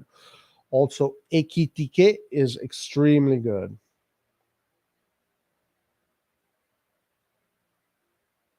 This guy looks like Pulisic to you? He doesn't. He seems to not have the same speed as Pulisic, though. I know that Pulisic is that fast either.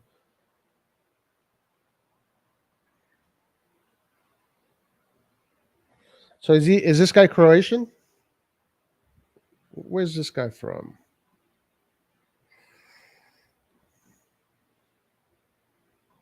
Did it say?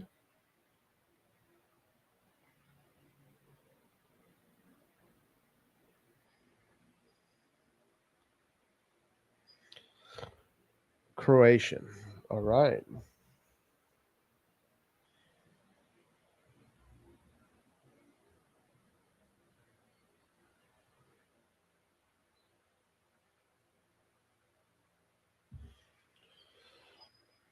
Teddy Tuema, please. Where does he play? Guys, you got to tell me where they play because there's some leagues I cannot show. Honestly, I don't know if I can show this one either. The Croatian league. I guess we will find out.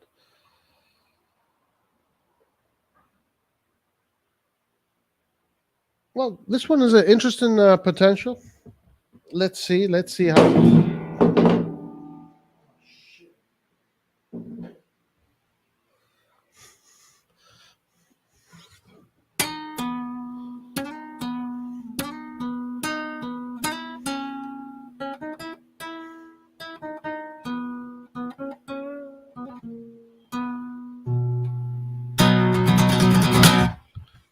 Forza Jerry, baby. Forza Jerry. Forza Jerry all day.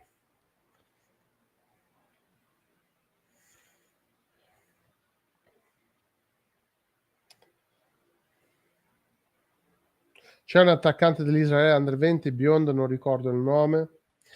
Ma guarda che l'Israele tra l'Under 20 e l'Under 21 hanno fatto molto bene. C'è una generazione interessante che sta uscendo lì dall'Israele.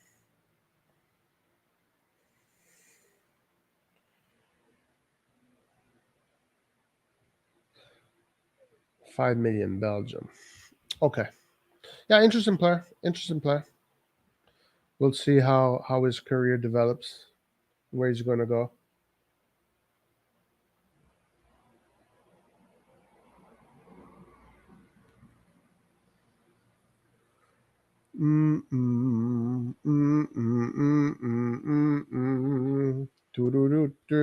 Okay, who's the next guy? Who is the next guy?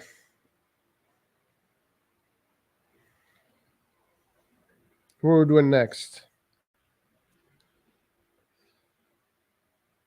Silvano Voss.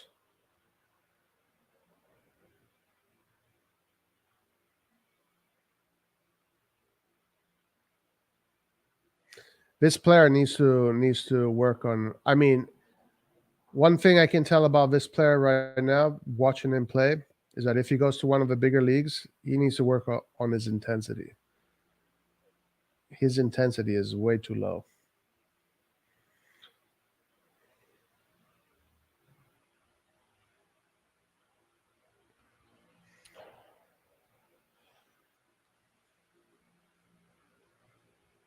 Okay, let's go to the next one. Silvano Voss.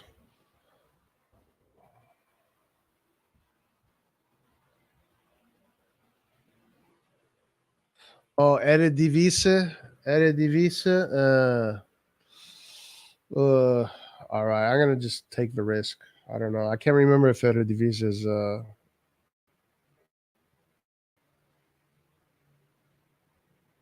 Am I gay? What the fuck is this? LGBTQ quiz. Guys, go take the LGBTQ quiz. Find out if you're gay.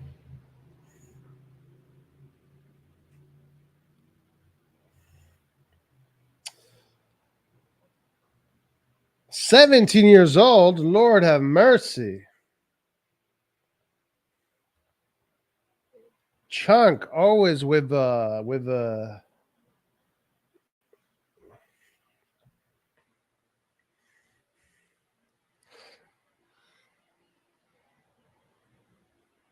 okay, yeah. True. True. You're correct. Have you watched the guys from Stromrust? Not yet. We're doing one at a time, guys. We're waiting. We're just killing time until the game starts. Game starts in 50 minutes.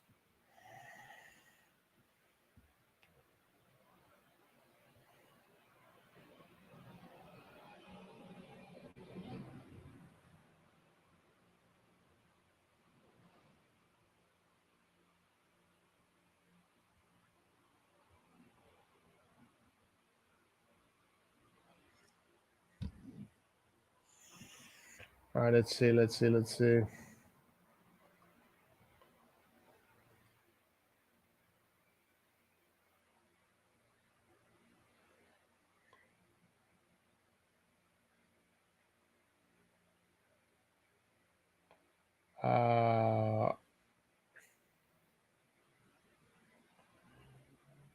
this guy plays for Academy. He's an Academy player.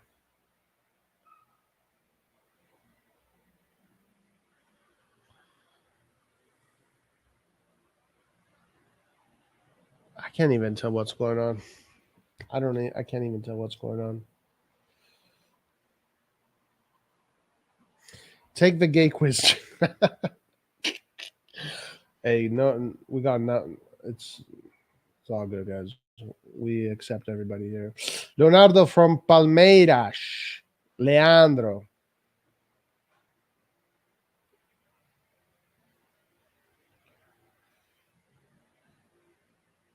Yeah, I'm definitely going to watch a game. Castillo has offers from Arabia. Good for him.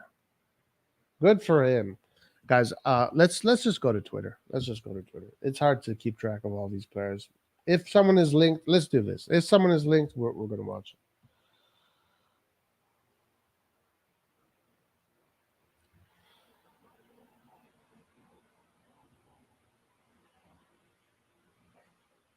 Let's just go to Twitter.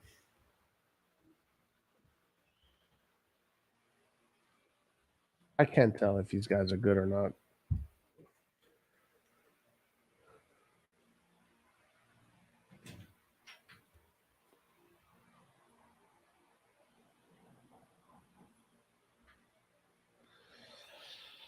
Okay. Let's see what's happening in the Twitter sphere.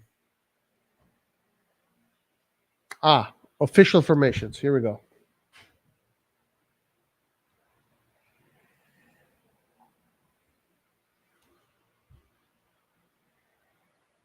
Official formations are Sportiello, Calabria, Romero. Yeah, the same one we said. Oh, no. Romero's not playing. Messias is playing. So official formation is Sportiello in goal. Defense will be Calabria, Gabbia, Tomori, Florenzi. Way too Italian. We don't like that. Loftus-Cheek, Krunic, Pobega. Guys, this Milan is awful. There are 1, 2, 3, 4, 5, 6 Italians, guys. Bleh. 6 Italians, guys. This is disgusting. Sportiello, Calabria, Gabbia, Tomori, Florenzi, Loftus-Cheek, Krunic, Pobega, Messias, Colombo, Pulisic. I would prefer to see Romero, to be honest with you. Very curious to see how they play. I hope they score lots of goals because that's what we expect from AC Milan against a Serie C team. There it is. That's information right there.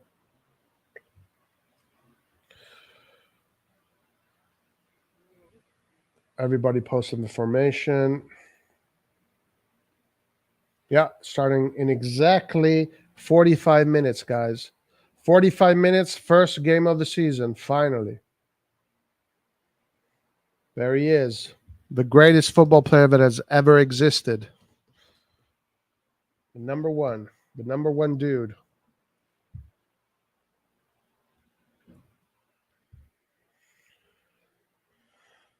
Let's see, what else do we have?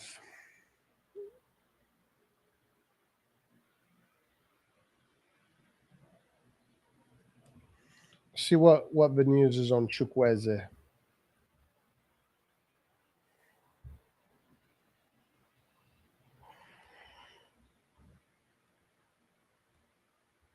What the fuck? Yo. Talks in progress for Samuel Chukwueze to AC Milan from Villarreal. Coach Pioli considers him a priority. And so Milan have currently put on standby they pronounce standby Danjuma and Taremi to try. Bro, okay, so Pellegatti a few days ago said that Milan was definitely for sure, 100% sure, signing Danjuma. Danjuma today accepted an offer for Everton, and he even stated that it's better for his career. Pellegatti officially engaged in fake news. Pellegatti should have said maybe he's going to join, but no, he said in 36 hours, guys, I have some breaking news for you. Danjuma and Musa are going to join AC Milan. Barra, what is going on? So Danjuma, who I actually thought would have been a very good replacement for Rebic, since he only plays on the left and a little bit of striker, just like Rebic, I thought that would have been very good. 7 hours ago, Balotelli getting closer to Bologna with a loan with option to buy.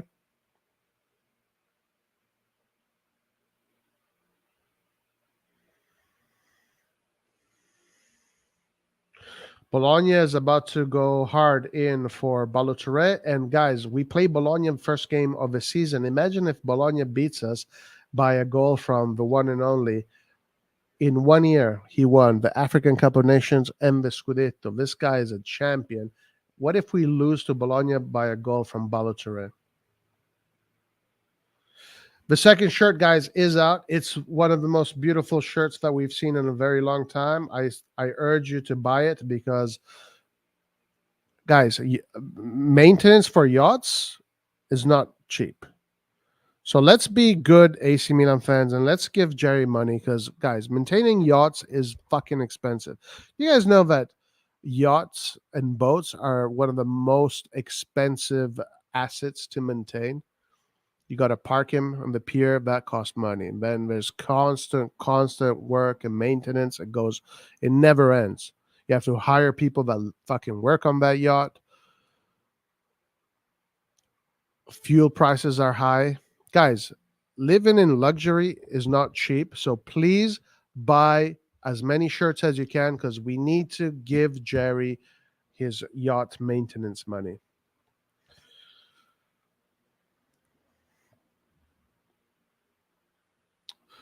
Two-way battle for AC Milan defender expected to leave on loan. Gabbia will be leaving on loan. Let's see who we get. We were linked to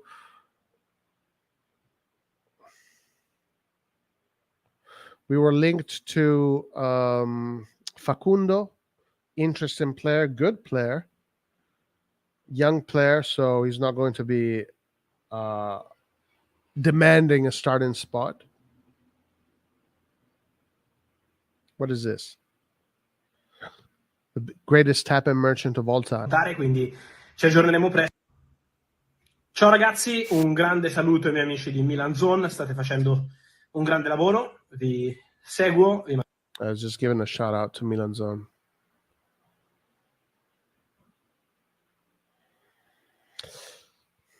This guy's no good. We don't want him. Sadio Mane. Let's see what Fabrizio Romano has got to say. Let's go to Fabrizio Romano's page and let's see if he has any interesting. Liverpool and El Ettifaq just reached an agreement in principle for Jordan Henderson. There you go. Gerard getting his Liverpool players. 28 minutes ago, Manchester City and Reims are signing documents for Josh Wilson Esbrand to move on loan. Manchester City, European champions, the treble winners, making shit happen. Al Nassr have submitted 43 million bid plus add-ons for Moussa Diaby. Let's go, Saudi Arabia. Come on. I want Saudi Arabia to you know what I want? Guys, the thing I want the most, I want Saudi Arabia to just fucking destroy the EPL. Just buy all the players in the EPL. I want the EPL to be Saudi Arabia's shopping center. That would make me so happy. Like this. El Hali will complete Ride Miraz deal today, and then time to see on next one, Alan St. Maxime from Newcastle. Let's go. Bruh, I'm all about Saudi Arabia. Official, Borussia Dortmund have now terminated contract to Nico Schultz. Who gives a shit? Who gives a Schultz? Manchester United are still waiting for Al Nassr to sign documents for Alex Tellez. Yes. Arthur Melo to Fiorentina. Interesting. Fiorentina, not bad. They should be a pretty decent team this season. They should be pretty decent. Bruno Fernandes will be the new captain of Manchester United. Wow, congratulations. Ipswich Town complete agreement with Chelsea to sign Omari Hutchinson. Okay. West Ham are closing to deals. There's nothing. Let's see what else we got. Let's go to some Taremi. See what else we got on Taremi here. Mehdi Taremi. 2 hours ago, Chukwueze is Milan's primary target, the one who convinces everyone in the club the most. Milan want to use the remaining non-EU spot for him. Okay, we read this one earlier. Look at these terrible numbers, guys. 31 goals, 14 assists, 26 goals, 17 assists, 23 goals, 18 assists, 20 goals, 5 assists.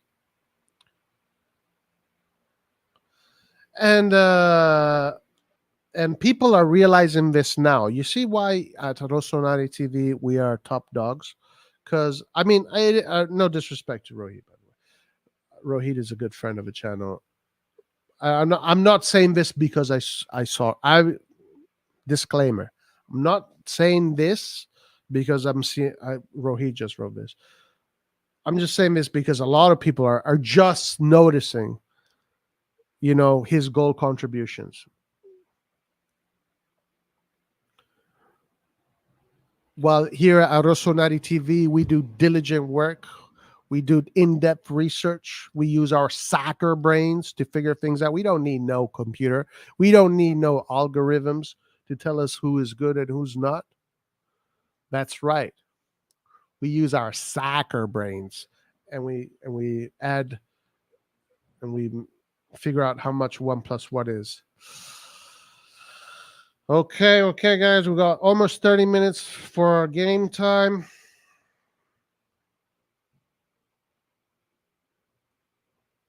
Soccer.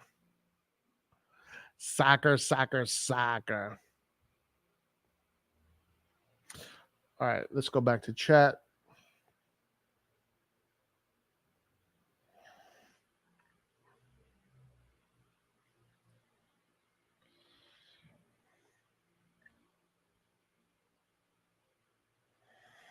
Okay, official formations. Next one, Emmanuel Emega. I've seen Emmanuel Emega highlights. He's good. I've seen him on WhatsApp. I think Gavin shared them.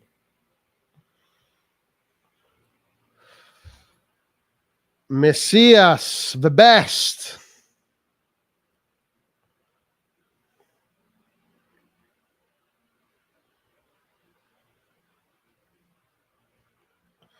Jerry is to Sicilian Mafia. This match will tell a lot about what kind of season it'll be. Well, last season, we against this same team, the score was 3-2 for us. 3-2. Let's hope that Pulisic and RLC won't get injured in this game. Yeah, most likely they will. Actually, statistically speaking, there's a good chance they will. Messias, yep. Jerry already took the gay test. Oh my God, guys. We have no issues with gay people, by the way, yeah? Gary already took the gay test. He brought Tiffany and Cora and Bees after signing Tonali. Pulisic got it. Where do we watch the match? Fabione.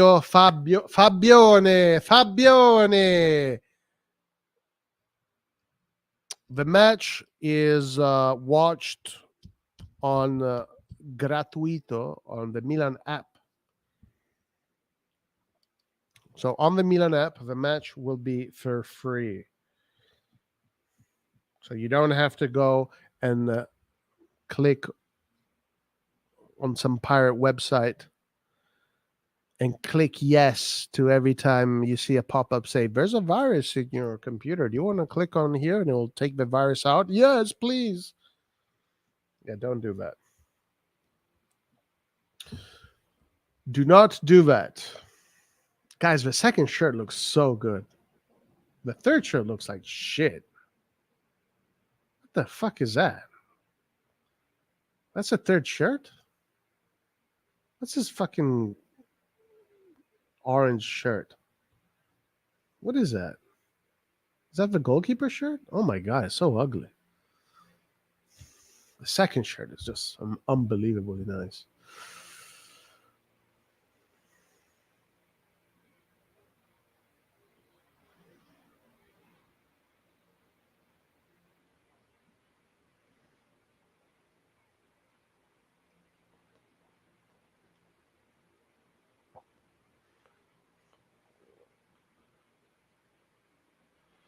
I don't see.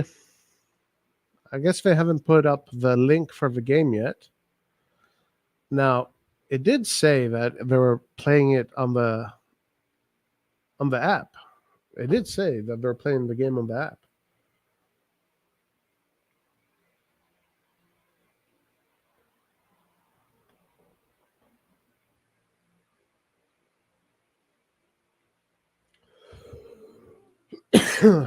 Let's check again. Let's check again where they're playing this game, because I'm not seeing it.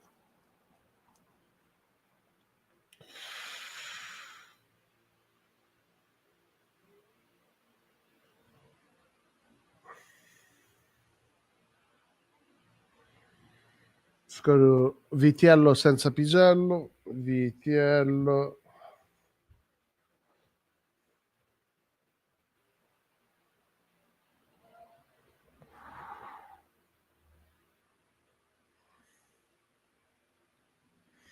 Prima amichevole estiva. 1 hour ago. This is interesting. Bunch of updates. The market scenario has changed for Milan. The name of Chukwueze is back in pole position. For De Kettler, who returned to Milan today, PSV is currently not going beyond the loan, and the player is not thrilled with the destination. Taremi goes down because Porto asks a lot by raising the price, and the ongoing negotiation. Milan are now evaluating other EU strikers. The offer for Musa has improved. Milan is confidently waiting for signals from Valencia. So Musa, guys, looks like he's going to be the next midfielder coming in. According to Chunk, the greatest midfielder that has ever existed.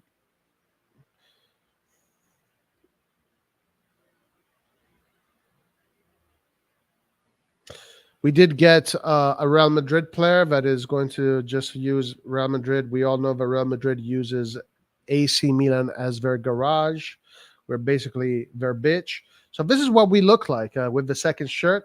Unfortunately, the man wearing it is not doing it any justice, but it looks cool. The shorts should be similar to the shirt, though. The shorts should have that same imprint. That'd be nice if a shirt had that same imprint. Fuck. This is why we got Pulisic, guys. This is the reason why we got Pulisic. This is the reason why we got Pulisic. He's making money out of this, guys. You think Pulisic doesn't know? You think Pulisic doesn't know why he's at Milan, guys? This is why we got Pulisic right here. For this reason right here, ladies and gentlemen.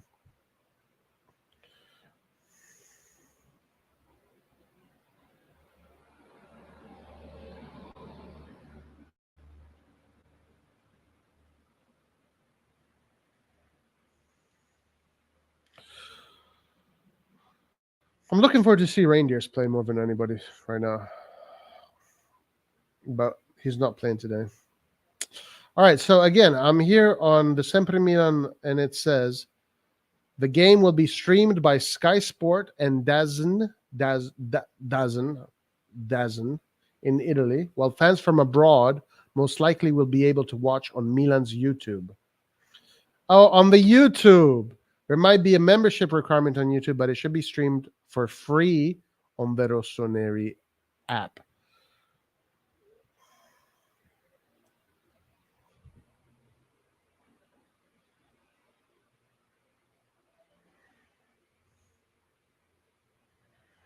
Well, I am a membership. I do have a membership. Should I just go wild and fucking stream it here? Should I just go fucking wild and stream it? What do you guys think? Should I do that? Just go absolutely wild and stream it?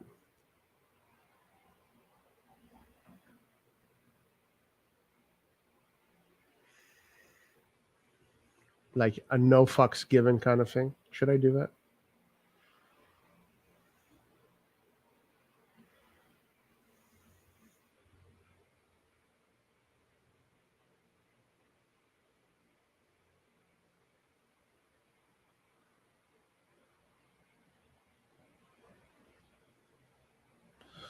A no fucks given.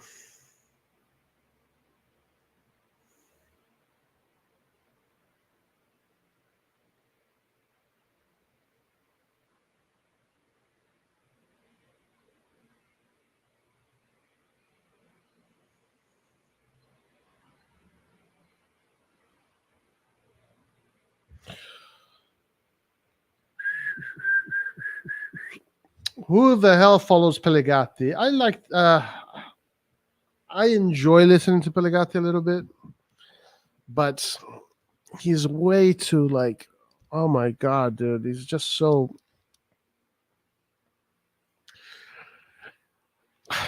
It's too much theater. It's too much fairy dust, unicorns, and pixie dust, and rainbows, and it's so, too much, you know. It's like, come on. Like, it's not always pixie dust, fairy dust, and fairies, and freaking, you know, Care Bears and all that shit. Like, sometimes you got to call shit out for what it is.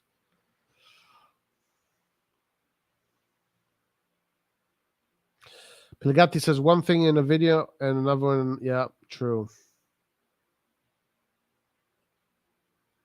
Dazon is the pronunciation. Okay, thank you. Dazna. Reindeers won't play. He hasn't trained. Apparently 45% of Milan jerseys being sold right now are Pulisic jerseys. That's right, guys. That's exactly why we get him. 30 minutes. Danjuma is going to Everton.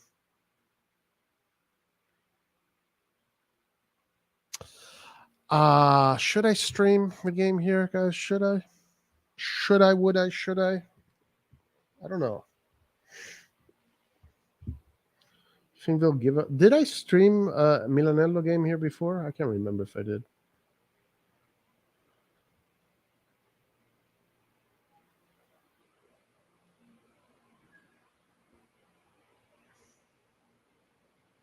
I can't remember if I did.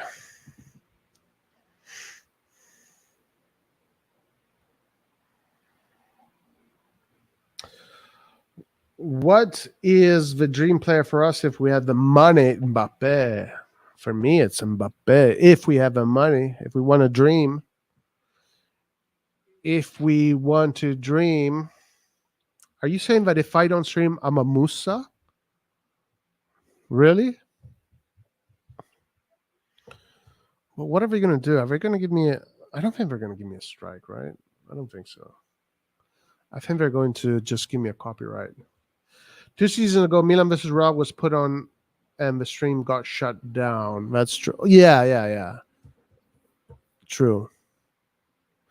Most friendlies, it can be done. Like in the summer, like you can stream easily, and nothing really happens. But guys, do you see it? Do you guys see the match on the app or on YouTube? Do you guys see it? Like, do you see like a link or something like that? Because I'm not seeing it on the app.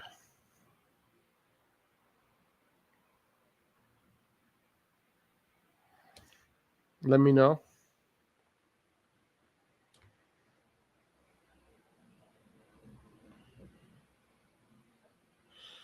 Uh-oh, we got a tweet. We got a tweet. Let's see. Twitter is going crazy, guys. Twitter is going crazy. Daniele Longo, the one and only.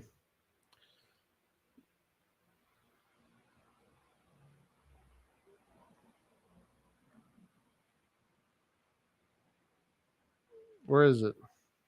55 seconds.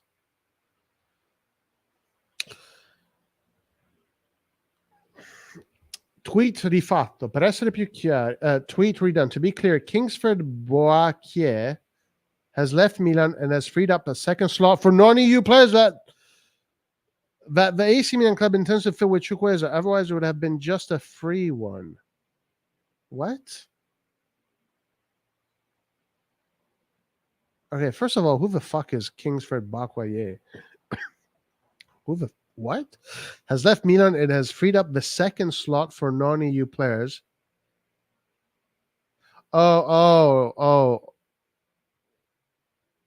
we never had an open slot. Otherwise, it would have been just a free. Guys, I don't understand English. I promise you, I don't do drugs. I don't drink. I am not understanding what this is saying. Let me read it anytime. Maybe the translation is better. Tweet rifatto. Per essere più chiari, Kingsford Boakye, un giocatore che nessuno ha mai conosciuto, ha lasciato il Milan e ha liberato il secondo slot per gli extracomunitari che il club rossoneri intende occupare con Chukwueze. Altrimenti sarebbe stato solo uno free. So does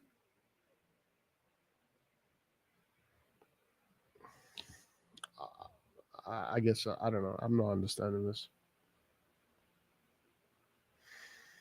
I do not understand this.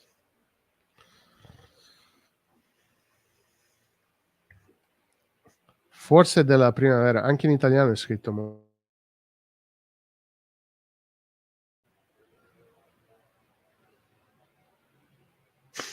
We just released a player that doesn't exist.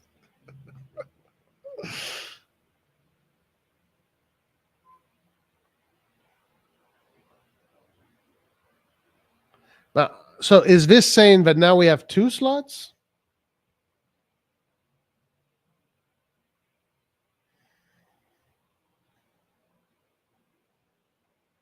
Guys, I don't know. Is this saying that we had 2 slots? Can someone clarify for me?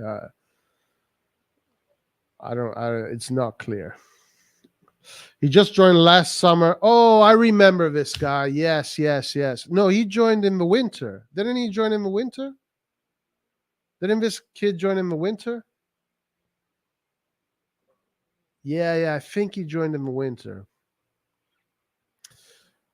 Anche in Italia, in italiano è scritto male. Boh, non si capisce una minchia, ragazzi.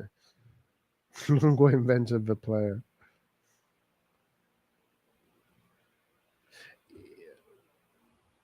To me, this is what it seems like it says. It says, now that Kingsford Boakye has left, he has freed up the slot for the non-EU player.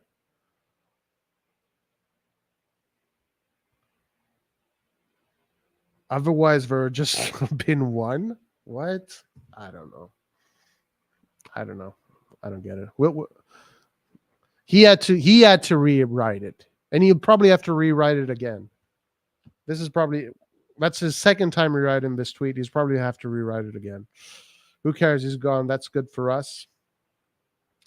Who are the EU spot players we have currently? There's a lot of them. 97% of the team is EU. Manchester City wants Barella. Damn. Can they do it? Do you think Manchester City can land Barella? That'd be crazy if they get Barella. We're gonna get investigated by UEFA for this one. Stupid unknown player. It's 2 slots. Hope he doesn't leave. As Sarah's losing so many players. Yeah, true. Yeah. EPL is cleaning up shop. As I understood, he said we now have 2 slots.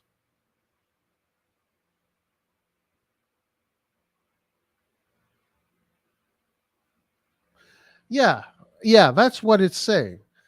That is what it's saying, right? Altrimenti sarebbe stato solo uno free. Otherwise, there would have been only 1 free slot. So it is saying that now we have 2 free slots, correct?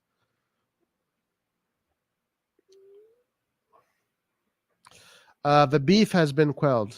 The beef has been quelled, guys.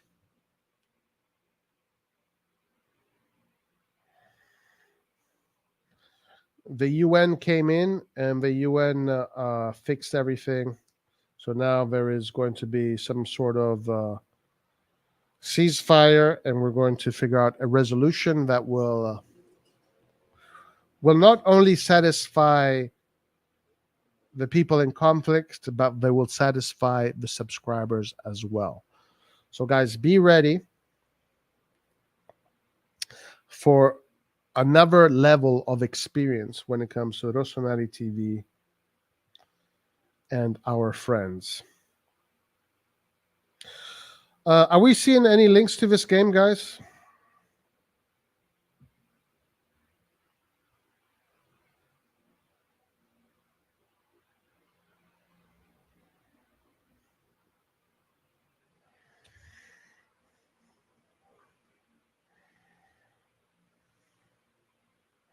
Oh, he clarified. Okay, let's see. Ah, ok. Quindi si spera di chiuderci questo a breve dai.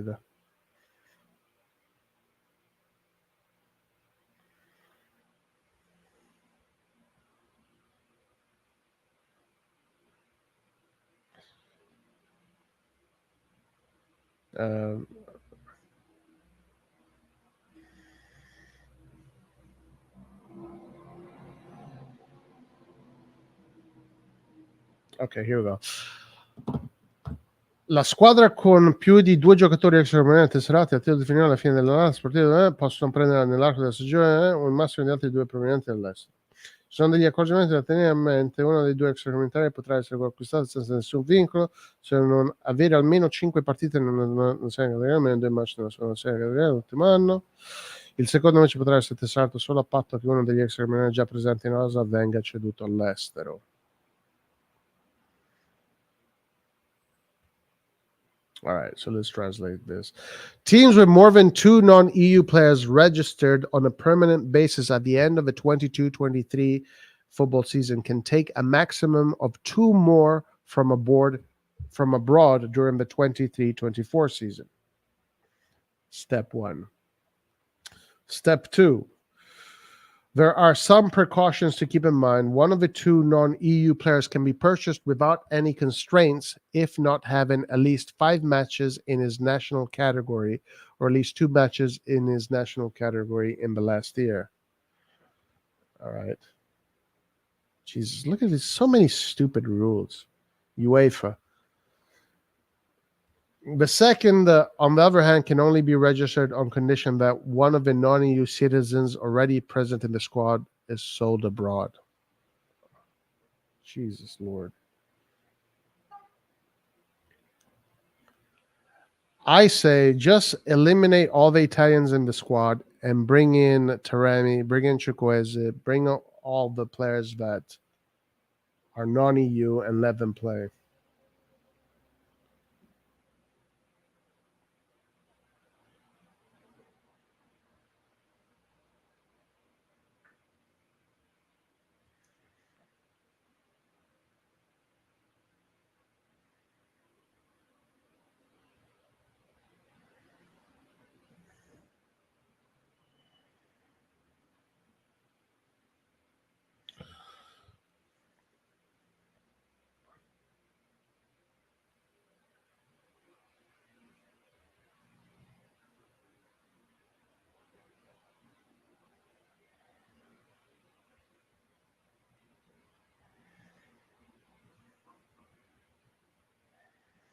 All right. Anyway, guys, are we getting any links? Do we see any links?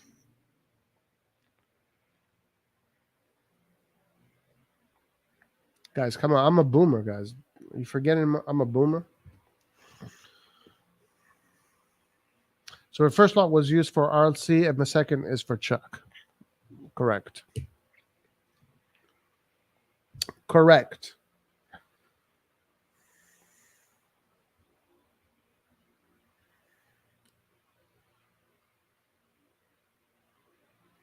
So we just got to learn the technicalities of a non-EU slot thing, and it's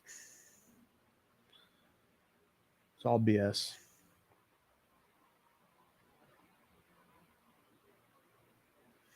It's all BS, guys.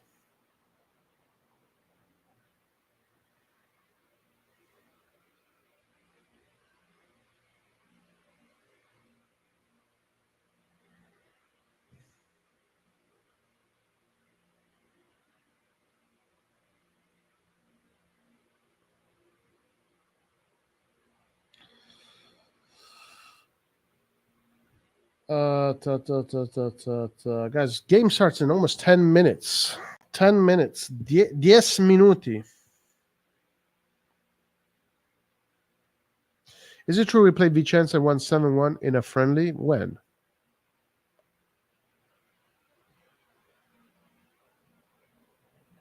When did we do that? Not anytime. Not this year. Maybe the Primavera. Maybe the Primavera played a friendly.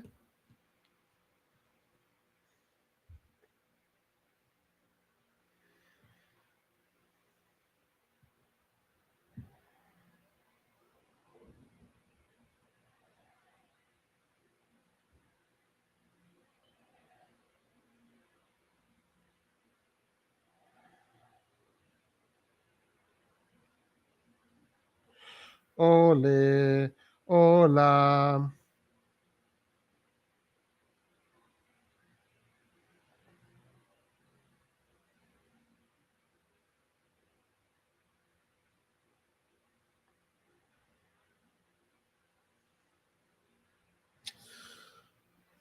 Where is this link to the game?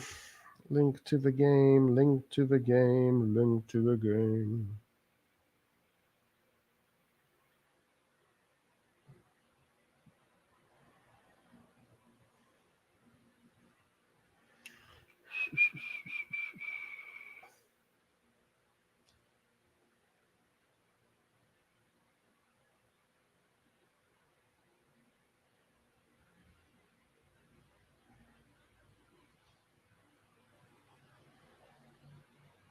Ma la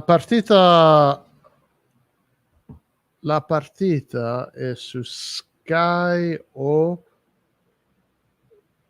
YouTube or the app.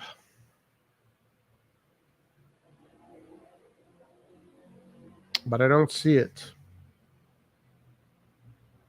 Does anybody see it?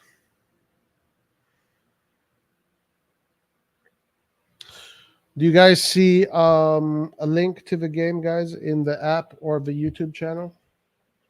Are we gonna have to do the fucking shebang thing, really? Are we gonna have to do the shebang thing? Are we really gonna have to do the shebang thing here?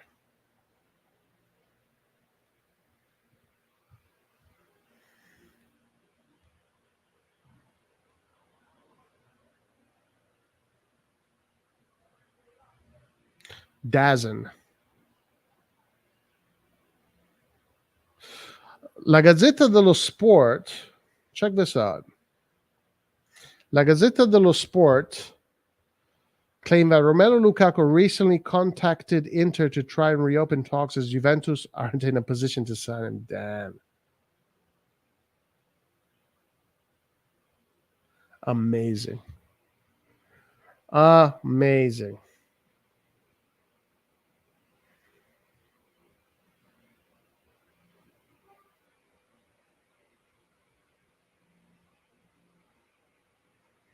Incredibile. Incredibile.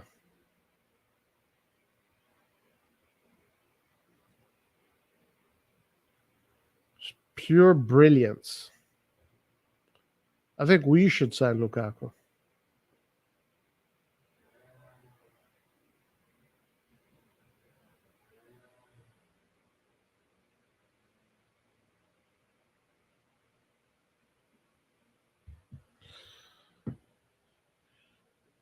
I can't see anywhere of a match. It says on Milan TV on the app. Chukwueze is now on toll negotiations are ongoing with Villarreal, guys. Look at that. We're getting closer and closer to signing Chukwueze. That's pretty cool.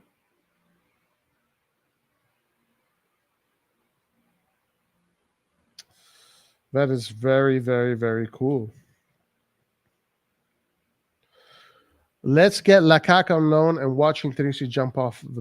I would love to have Lukaku at Milan, guys. I will buy his shirt. I will buy the first shirt, the second shirt, the fourth shirt, the training shirt. I will buy them all.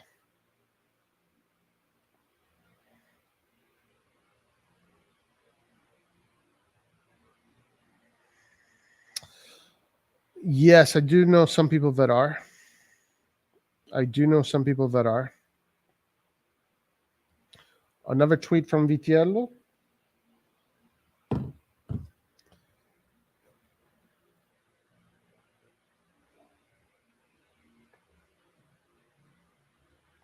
I am familiar with two people that are going to be going there.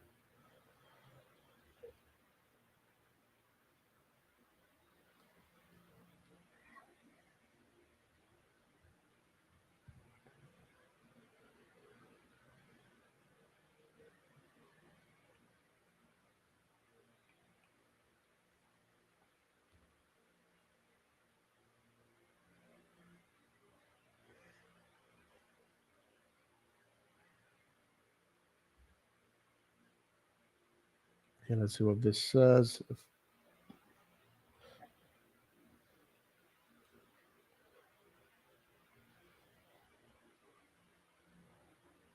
Guys, this is going to be two 30-minute halves. It's not even a full game.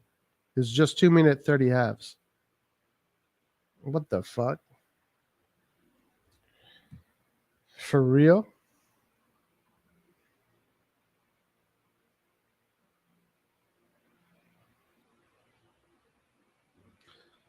Two-minute 30 halves. Unbelievable. Don't forget the socks. But oh yeah, 100%. You know it.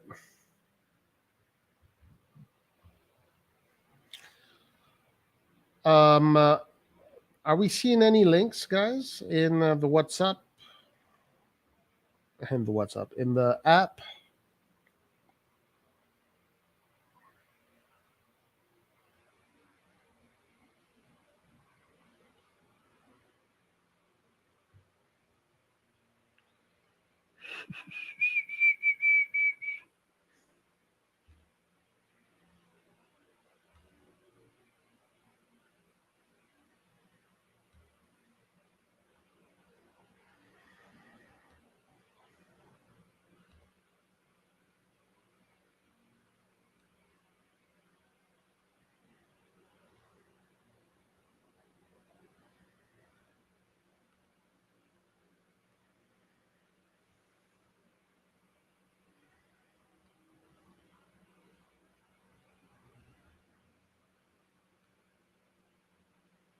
Guys, let me know if you see any links on the YouTube members area or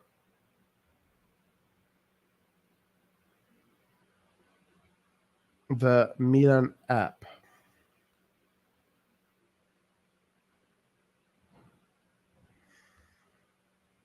Aha, new post. Relievo, today is an important day for Musa's future.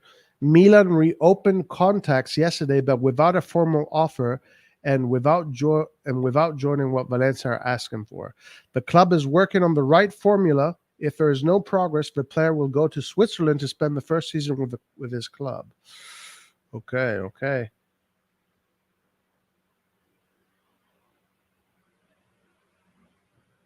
Milan news.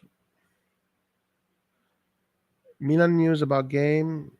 Milan news.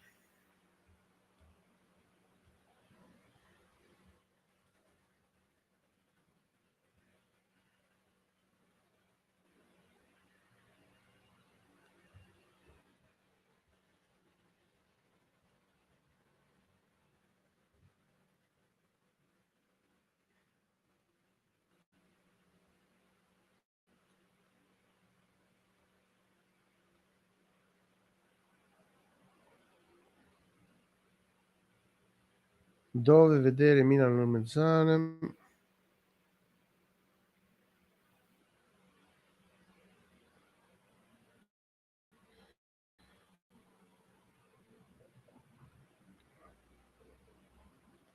And live what? Wow. Are they really not going to show it in the apps or on the YouTube channel?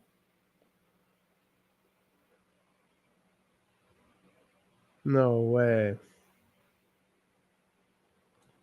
No freaking way.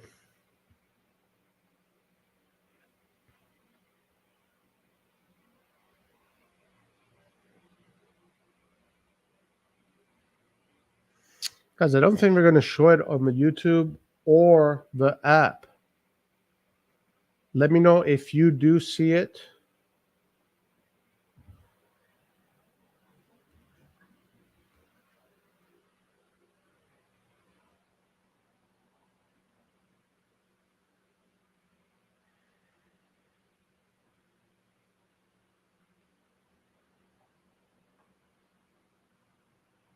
Put the game, don't be a puss, a Musa. Ma dov'è il link delle partite? Ma negli States. Negli States cosa?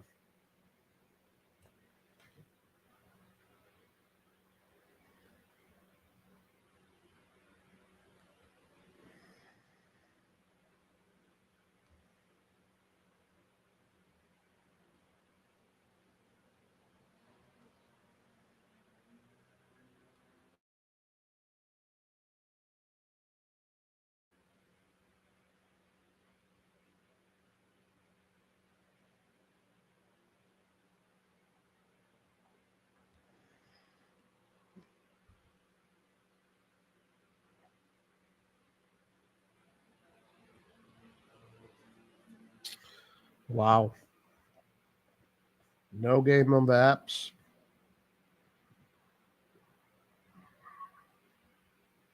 Amazing.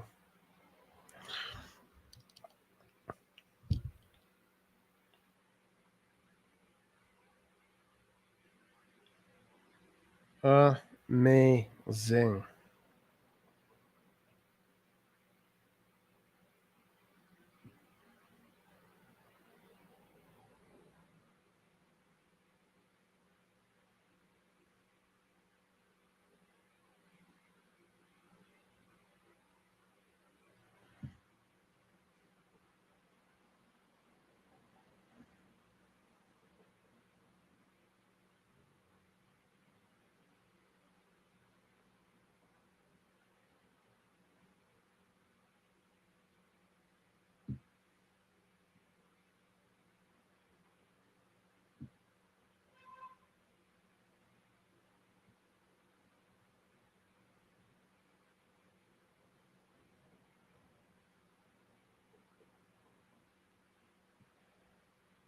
Amazing.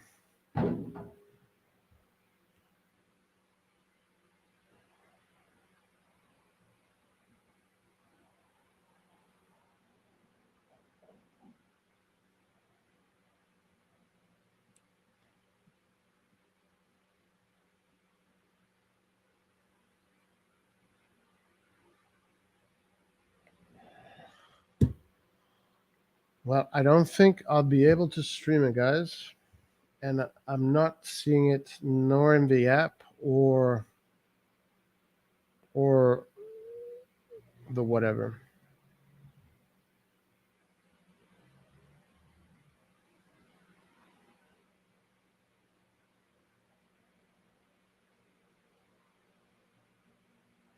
$204 Dazon.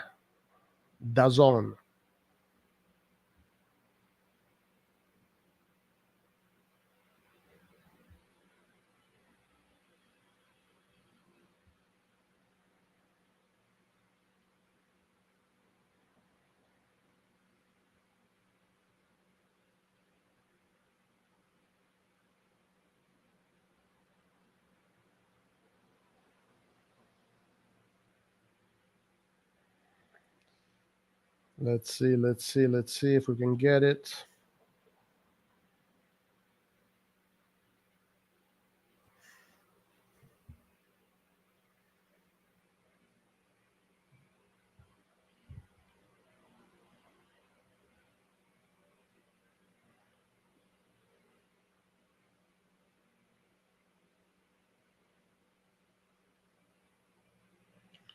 Nope.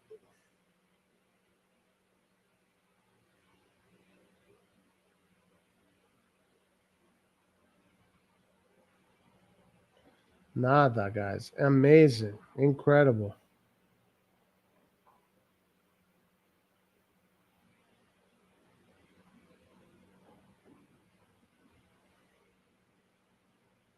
I'm trying to look for it, guys. Let me just wait. Just wait here. Wait a second.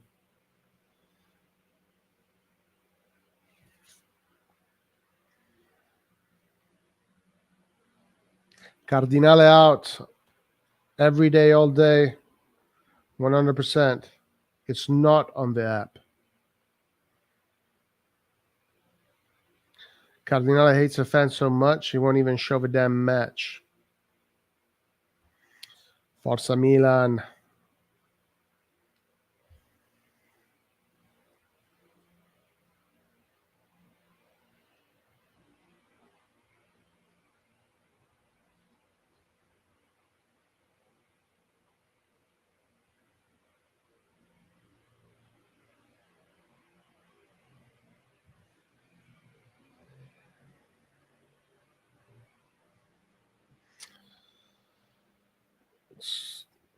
How can we not show the games on the? It's a freaking training match. Come on, we can't show it on the freaking YouTube. What cheap motherfuckers?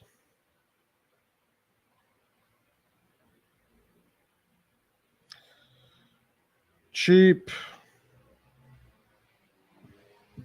Very cheap.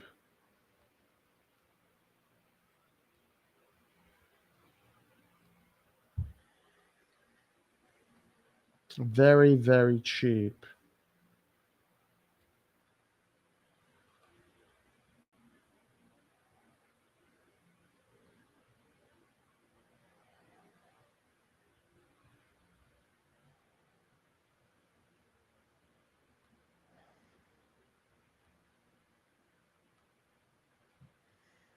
It's not on the app. Are you guys seeing it on the app? There was an article said that abroad it will be on the app. Let me know if you guys see it on the app. Match delayed. Inizia più tardi. Si stanno ancora riscaldando.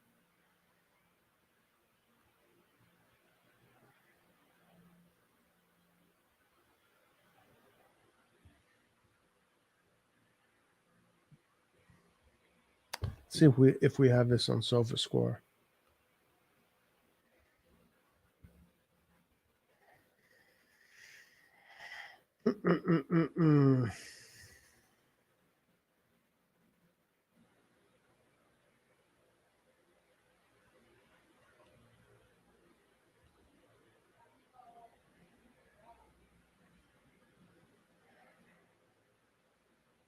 Have they delayed the match too much later on?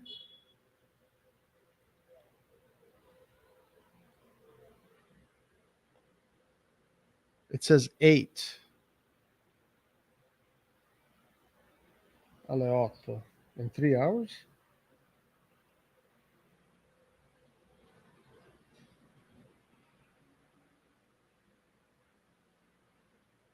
No, 8 is right now.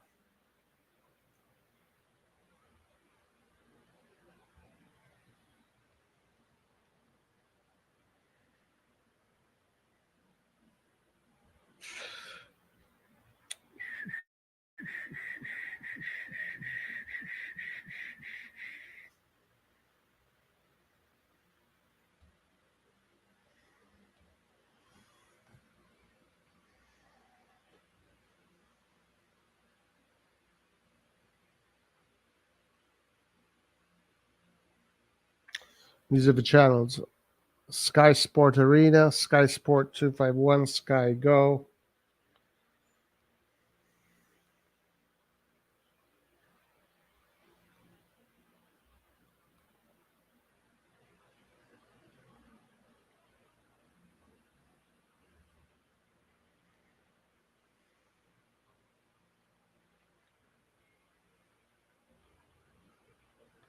No, nothing, guys.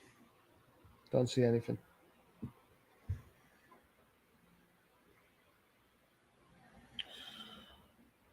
Do not see anything.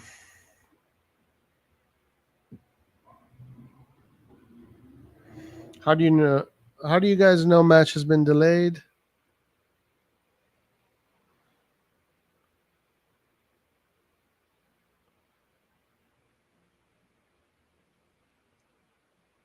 I will ask ChatGPT for links. That's hilarious.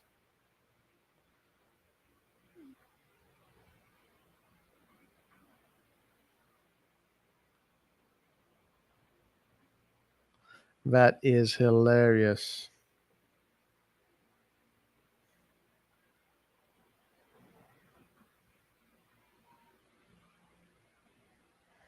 Where can you watch it? Guys, beats me.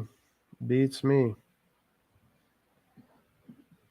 Maybe someone is going to play it on YouTube.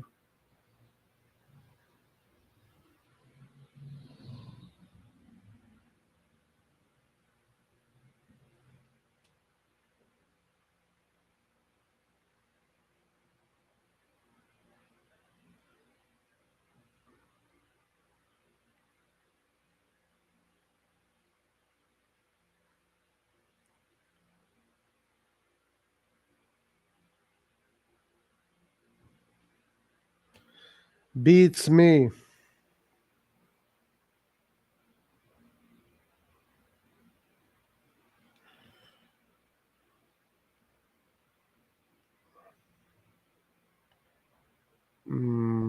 Don't see it.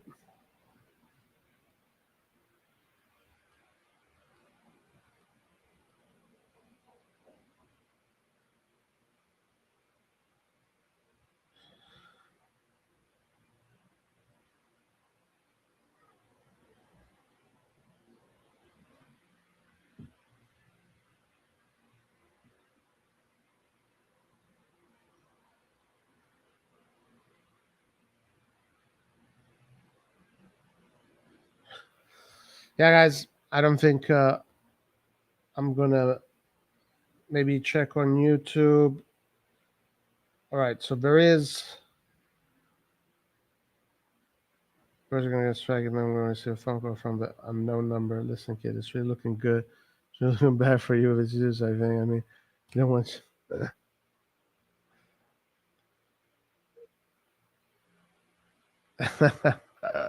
That's hilarious. That is hilarious.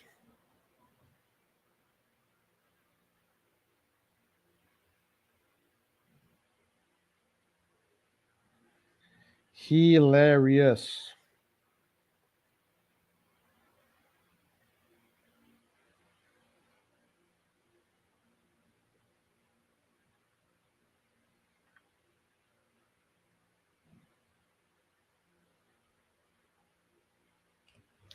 Milan Lab. They're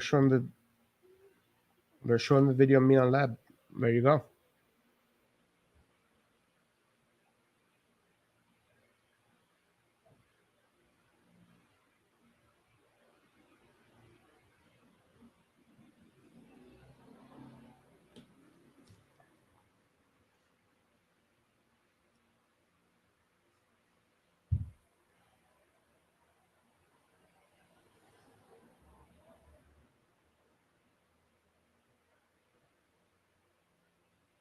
And that's from that is from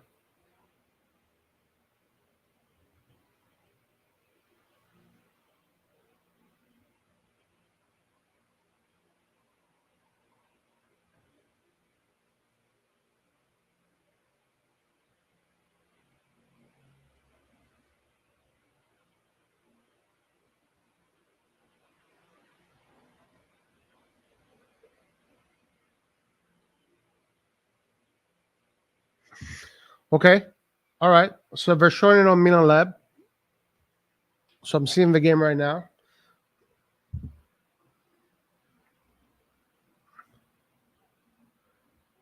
Pulisic playing striker. Pobega scored. Oh no, not Pobega. Anyone but Pobega, guys. Anyone but Pobega.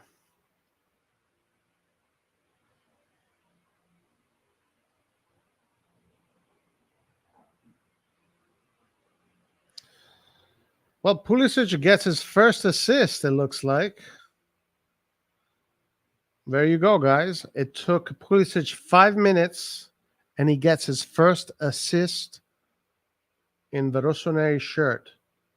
Takes on a defender, squares it back to Pobega back in the middle. 1-0. 1-0 for Milan.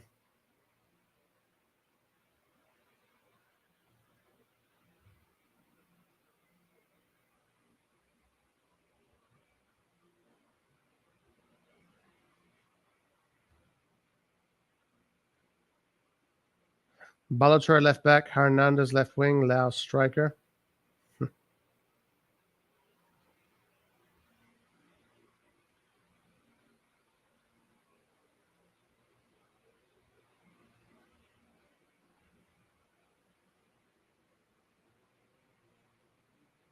Captain America, guys. There's only one Captain America, and he's playing with AC Milan, that's for sure.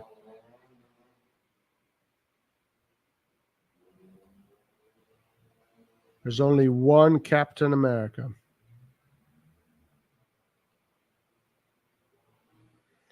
Unfortunately, I thought we were going to show the game either on the YouTube channel or on the app,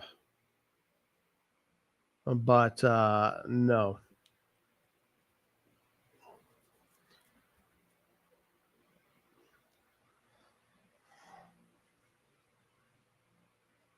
Milan is asking questions.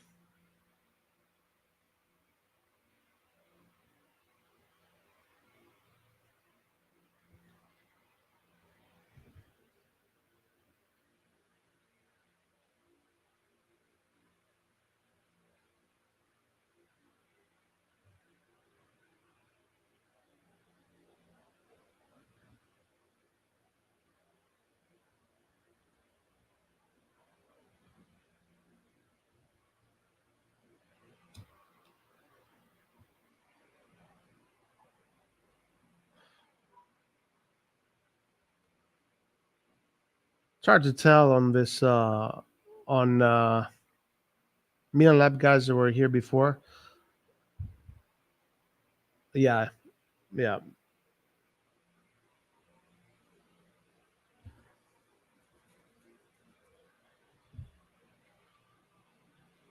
Yeah, drama happened between me and those guys. Well, not actually. Drama happened between me and one of those guys,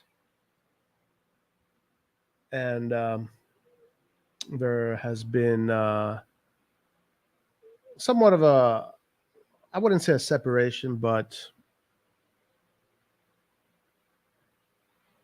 I think things are better. Things are better, definitely. At least for me. We're going to get cooked by Inter, I can tell. You think so?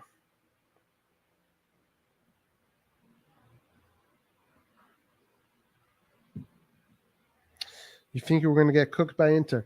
Well, Inter's going to be strong like always. You know, they're always going to be strong no matter what because they have a different philosophy. They build in a different way.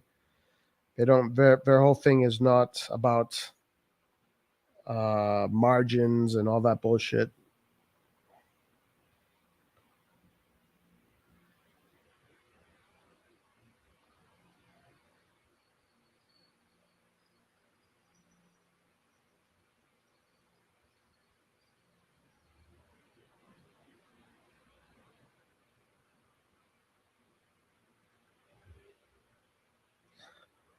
Watching Messias, oh Lord.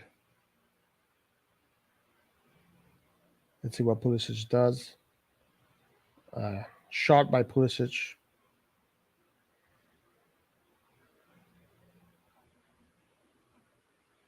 Yeah, this should be on the app. Why aren't they just showing it on the app? Pobega scores again. No good, no good. He's Italian. We don't want Italians to score goals. Pobega's not good enough. Messy ass.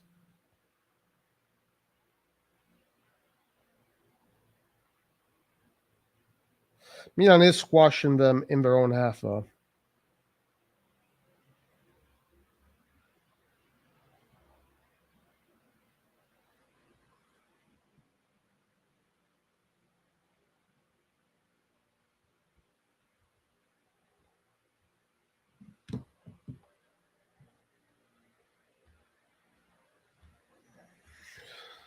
Well, I wasn't able to show the stream today.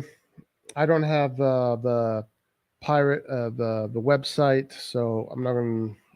I don't know what it is.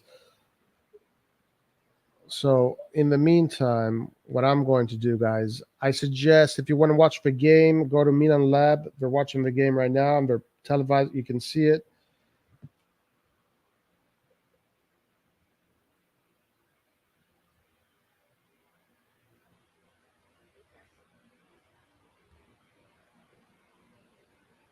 They cooked us last season. We did, yeah. Last season we did, but this season is going to be different because we got Pulisic. Don't forget, we have the man. We have Captain America.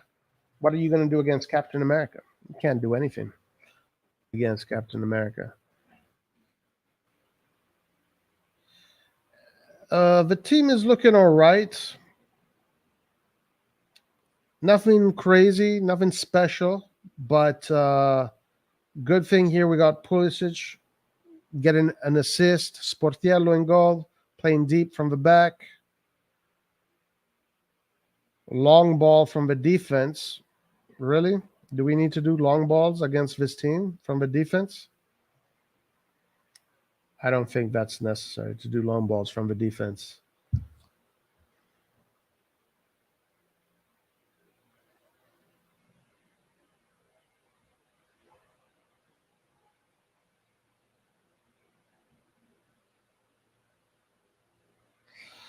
LUMEZZANE coming forward. Milan not really pressing, just waiting for them. Backing up, backtracking.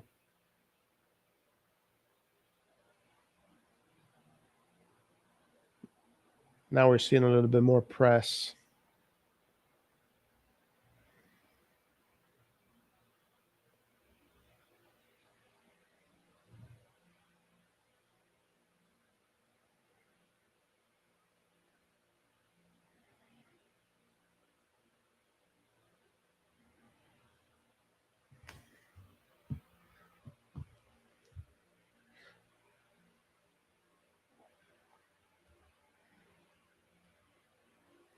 Well, what I can do is do this.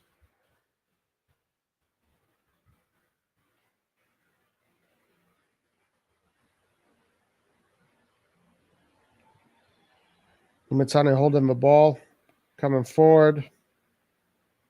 Milan being forced to defend. Wow. Wow, wow, wow.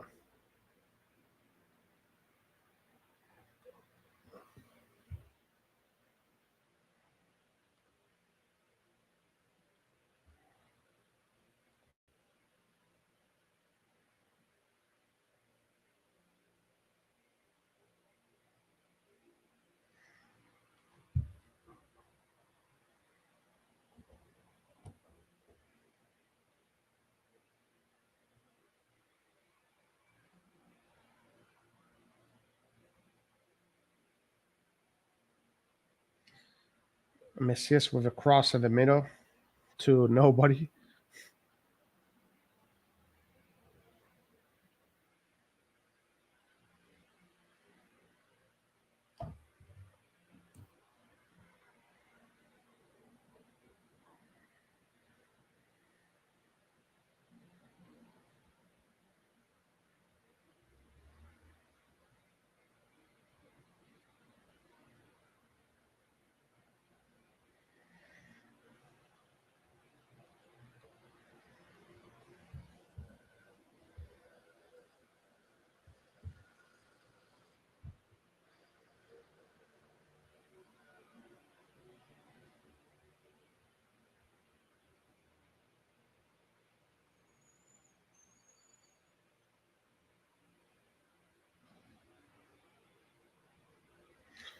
Messias might be on his way out, so you don't have to worry too much.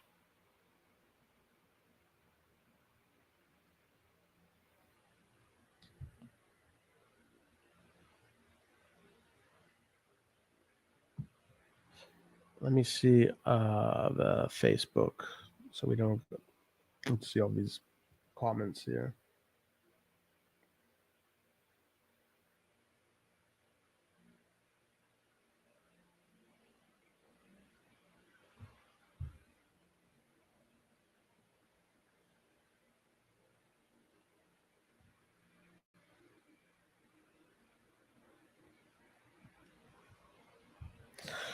Do you talk about the new non-EU spot? Well, it's still the same. It hasn't changed. It's still the same thing. We still only have one spot at the end of the day, which is going to be taken by what's his name? It's going to be taken by either Chukwueze or Taremi or whoever they can get. It looks like Taremi is right now not a solid option since Porto is asking for a lot of money. I'd never go by Pobega? Really? Wow. No way. No way.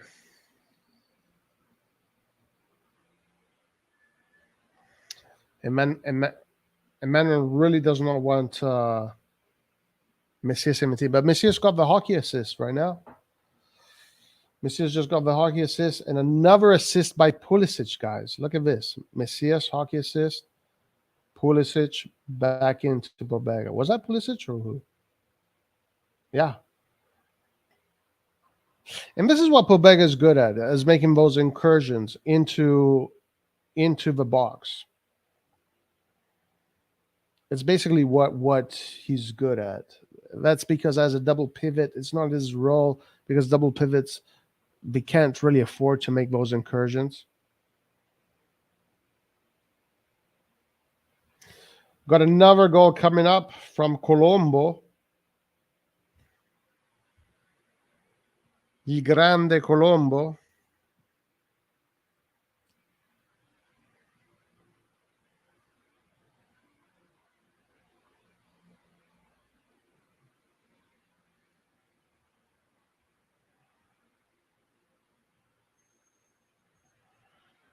Oh man, CDK with even CDK with the second shirt looks good.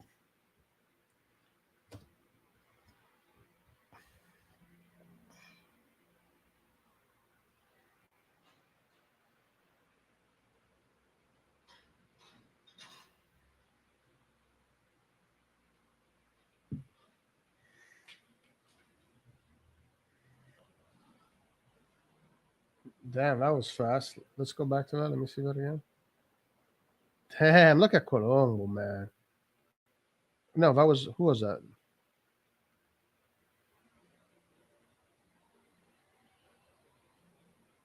Oh, that's Messi. That's your boy Messias.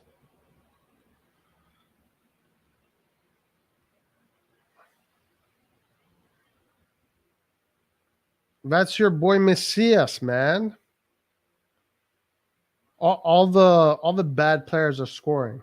All the players that people want out. Messias. Damn, he put two players to bed. Shit. Two players got sniped. Two players got sniped.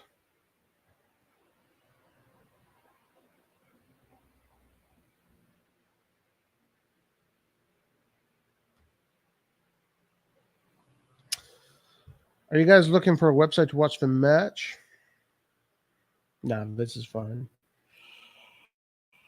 I wouldn't know, but I would rather want Chukwueze or even Salamakers or Messias. He isn't as good as he was in 21-22. Or what about Romero? Romero is interesting also. Guys, Ruben Loftus-Cheek is about to score a goal. Set piece? No way. Set piece by the Hulk? Messias, guys, with another assist? No. Not the case. Edison, where are you watching the game?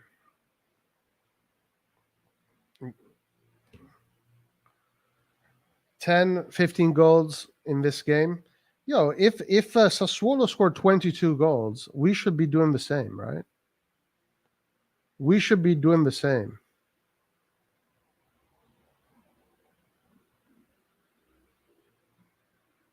Wait. Another assist by...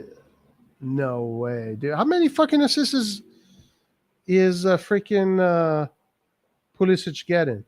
So this time it's Calabria with the hockey assist. Oh, it's an own goal assist. The defender assisted Ruben Loftus-Cheek. And look, notice how Ruben Loftus-Cheek is in the center forward position.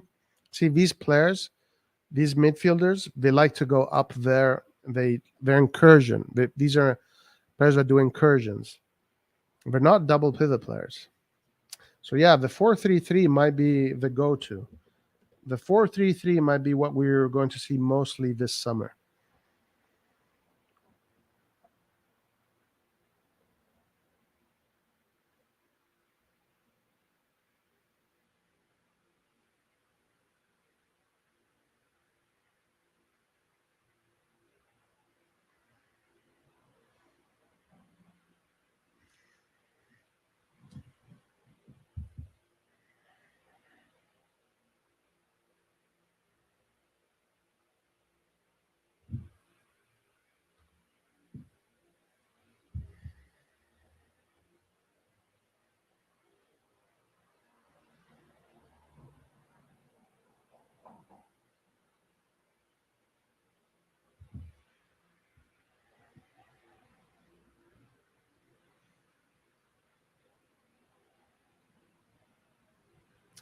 Four-zero, guys. Amazing. Better than last season. Last season it was 3-2. The game ended 3-2. Oh, yeah, Romero. But I think we need to give him some time to adjust in the system, and then we can give him more time. Yeah, for sure. I mean, he's only 18. He's only 18, of course.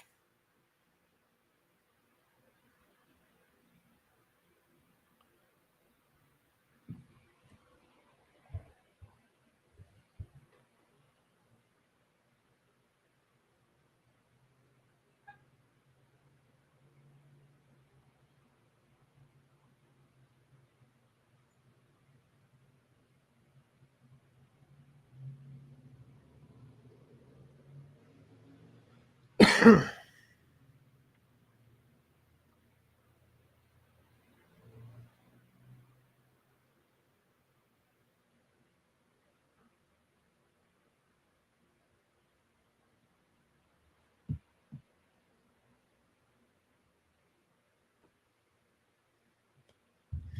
nice run here. Who's that player in the middle? It's hard to say. Hard to tell.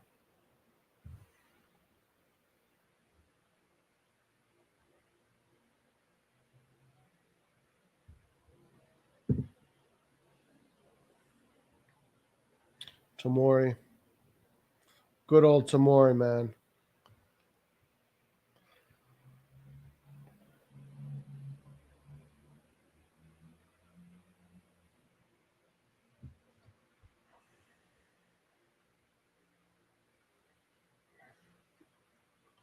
Let me see if I can raise the quality here.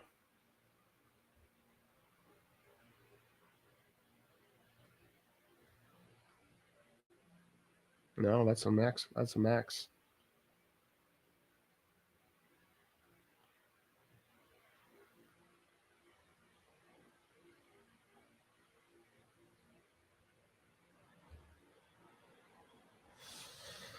Pulisic is looking better than I expected, making runs and assists. Could have also scored, but he's looking good. Right, he's having a good game so far. True. I feel bad for Tomori doing this while others are having fun on the beach.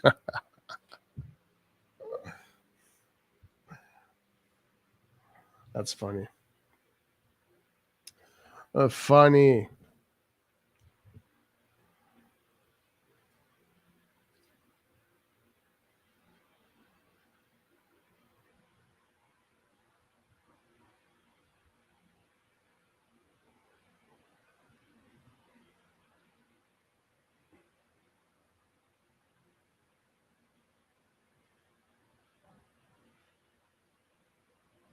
Krunic, look at him.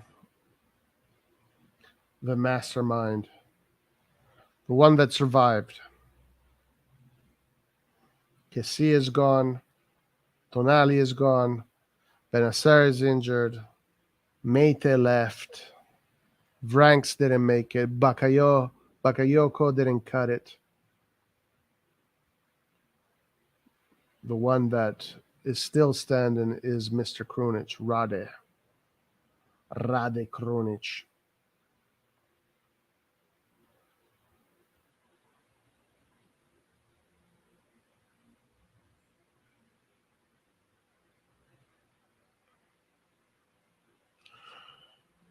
Sandrino is having a good time in England. I saw him play.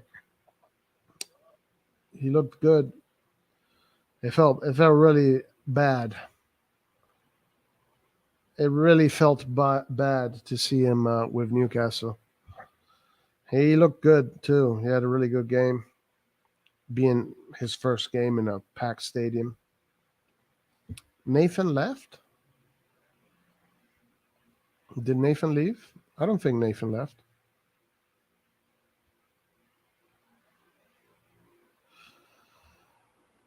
I got to say, Pulisic is the best player of deputy of Leao. I wonder if he will be the deputy. I wonder what Pulisic's role is going to be if we're going to play a 4-3-3.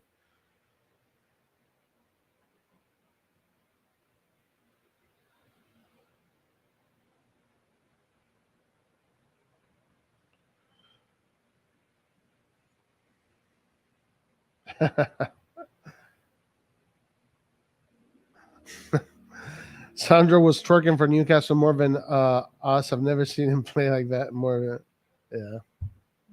Yeah. I mean, it's his first game. You know, he has to impress. It's normal.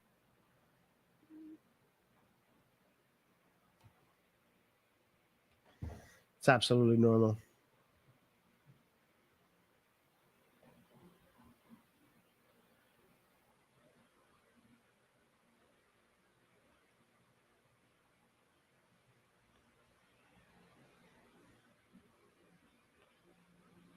Krunic playing like it's the semifinals.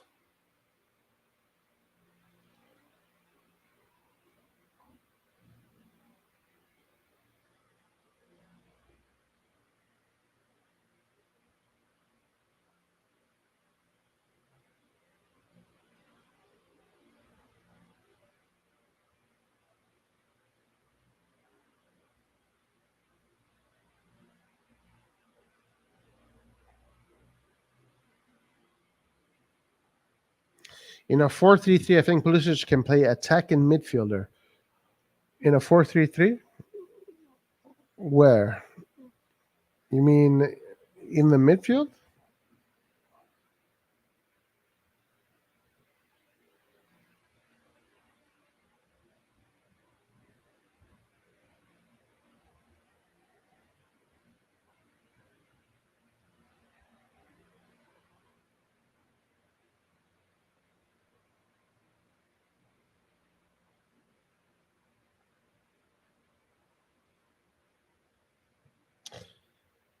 We need Romero. So in the midfield, I don't know. I mean, in a 4-2-3, in a 4-2-3-1, yeah, he can play as a cam. In a 4-3-3, I mean, can he play like a number 6? Can he do that? Does he have the qualities to do that?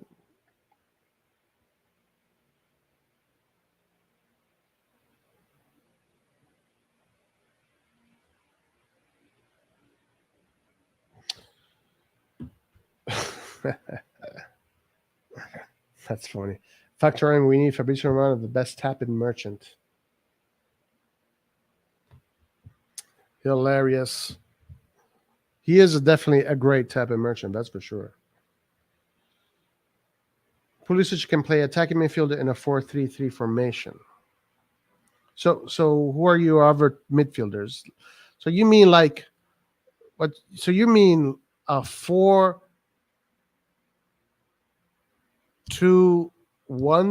Is that what you're saying? A 4-2-1-3?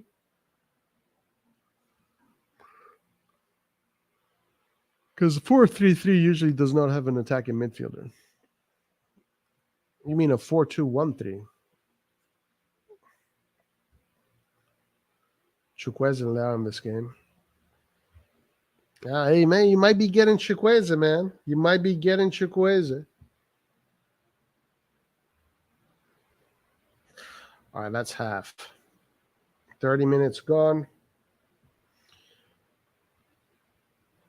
It's only going to be 30 minutes, guys.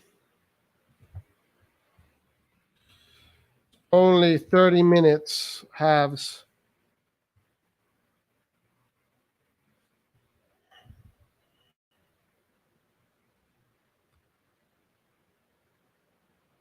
Got it.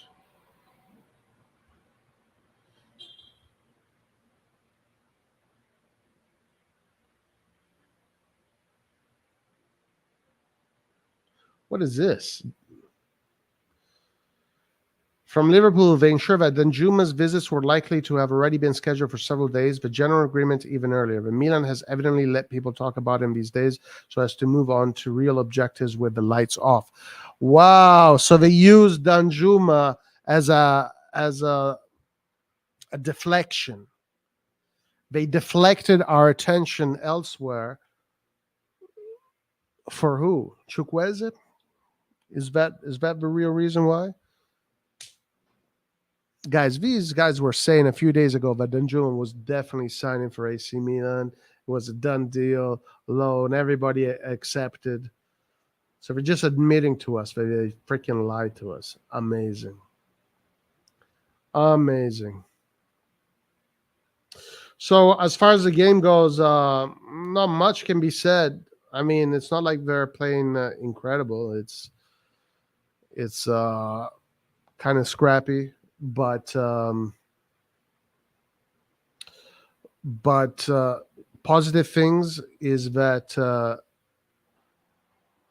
Pulisic got a few assists, RLC got a goal, so the new players are getting a feel for it. I mean, it's 30-minute halves against a Serie C team.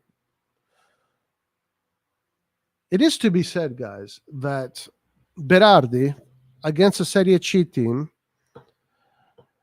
when Berardi played against Sassuolo played, in 30 minutes, Berardi had 2 goals and 5 assists.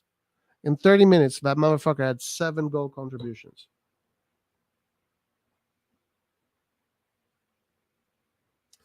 I don't see much passes in the middle. It's mostly long passes to Fleming. Yeah. I'm not seeing great football. It's still scrappy, but I think we will see better football in the next friendlies against Real Madrid, against Barcelona, against Juve. I'm expecting the game against Juve to be the most balanced one, but I'm not looking forward to seeing Real Madrid and Barcelona hurt Milan, guys. I don't think this Milan is going to be able to play well against Barcelona or Real Madrid. Maybe against Juventus, but Barcelona is going to keep the ball. They're going to hurt us. I think they're going to. I hope not, guys. I really hope it's not going to be one of those embarrassing games.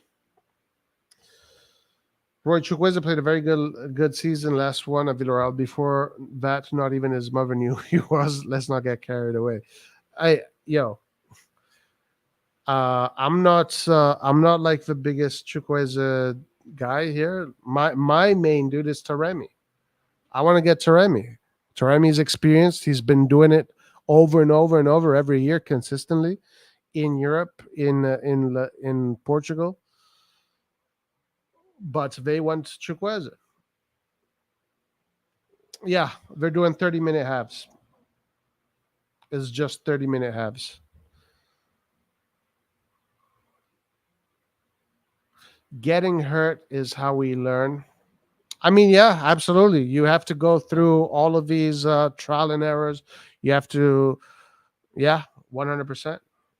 There's in the world of competition, there's only two things. Either you win or you learn. That's the way you have to look at it. You have to look at it through those lenses. Either you win or you learn. So in the end of the day, absolutely, it can be bad. I'm not reaching right, but I've seen Loftus-Cheek handle Rabiot when Chelsea beat Juventus 4-0. Yeah, I'm saying against Juventus, I think it's going to be a pretty balanced game, and I think we can get something. We can probably have a good showing against Juve. Against Real Madrid, I have my doubts, Egan. I have my doubts against Real Madrid. Against Barcelona, I don't know, because those two teams, I don't know if they're as in shambles like the Serie A teams. I think those two teams play pretty good football. Let's see. Let's hope. It could be happening that we get hammered against Real and Barcelona. Yeah, that's what I'm saying. It could happen that we get hammered by those two teams. Not necessarily in goals, that we're going to get hammered by the amount of goals they're going to score. More so, we're going to get hammered by the playing. Playing Barca, obviously, yeah, it can only but be a learning lesson for sure. No doubt.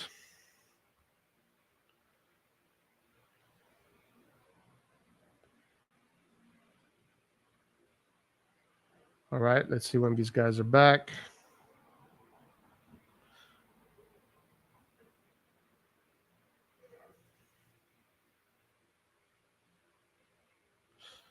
Second half about to restart.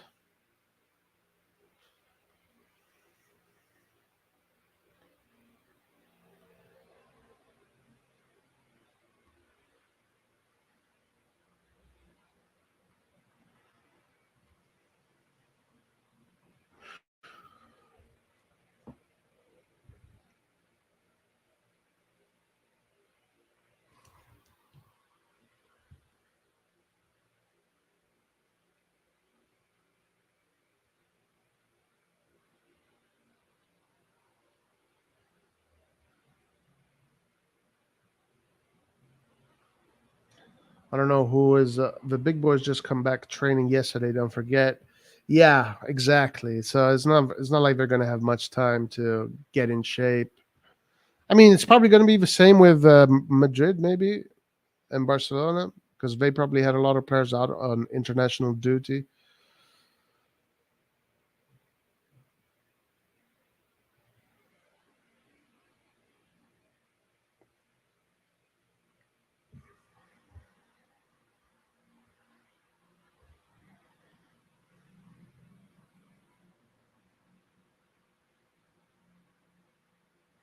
Ole, hola.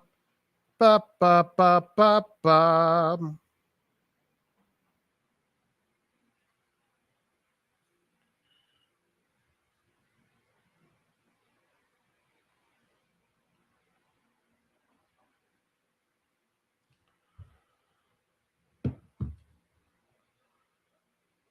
Pretty much everyone is back from Madrid. Oh. Okay. Well, there you go. There you have it. They got the whole squad. They got the whole squad. Here we go. Romero, the Argentinian wonder kid.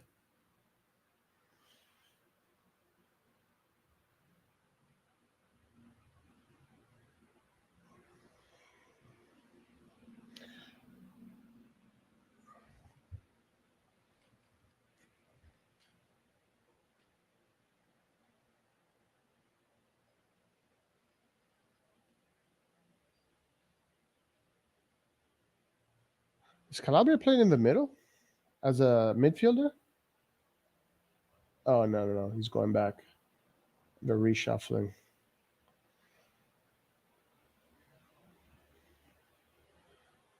And who is this guy here with the ball? Is that Ali?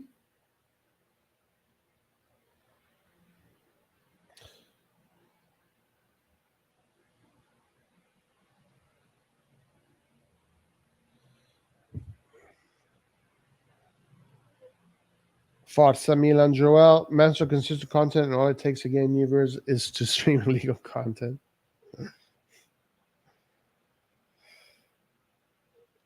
That's right.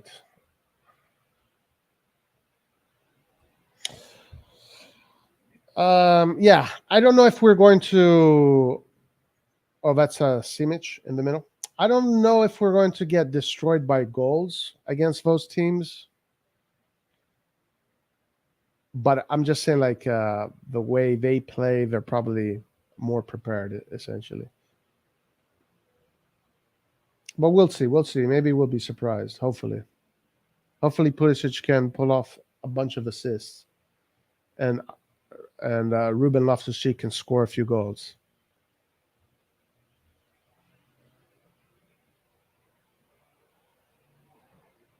What a shitty jersey Puma came up with. Can't see the numbers properly, and it's all red. What are we now? Manchester United?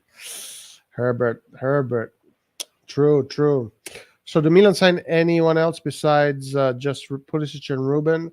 Yeah, they signed Sportiello, the second goalkeeper. Romero, the young right winger / cam. He's 18 years old.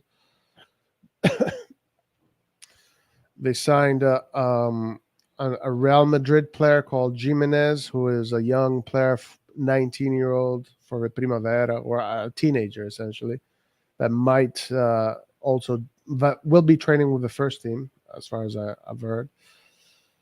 They want to sign a right winger. They want to sign another midfielder and a striker and a fullback and a defender. So they still have a lot of slots to fill.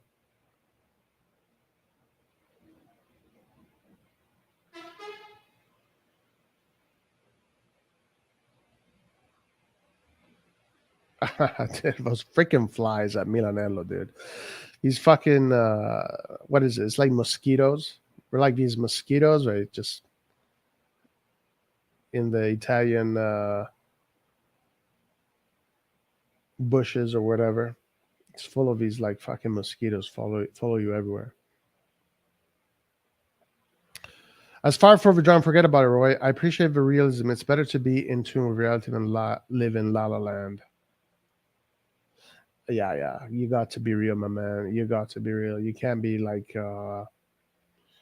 you can't be you can't I mean you can't set yourself up for failure. You have to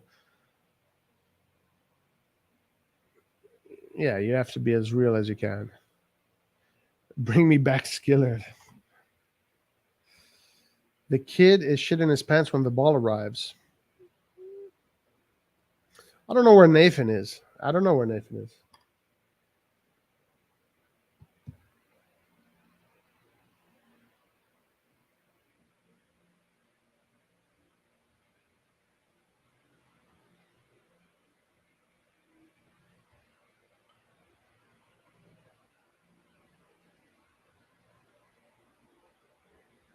Nathan is lost.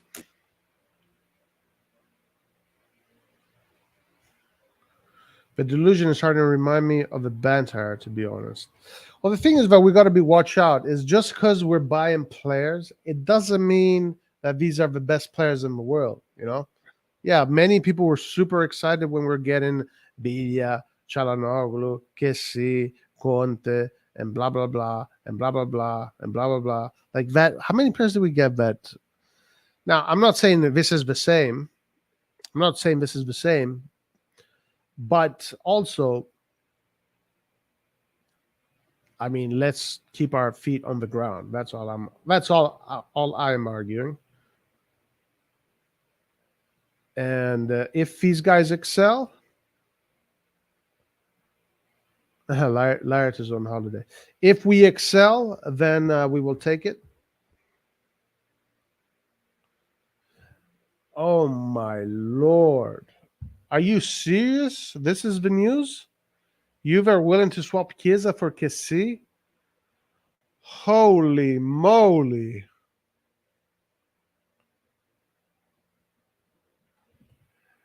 Damn. If Barcelona does that, they are in fucking good shape. Man, that's a great move for Barcelona. Damn. Imagine Barcelona with Chiesa also. Oh, that'd be such a good team for Chiesa. That'd be such a good team for Chiesa. They're willing to swap Chiesa for... That's Allegri. Allegri is nuts, guys. Allegri is fucking insane. Allegri is literally the anti-football. He is the anti-football.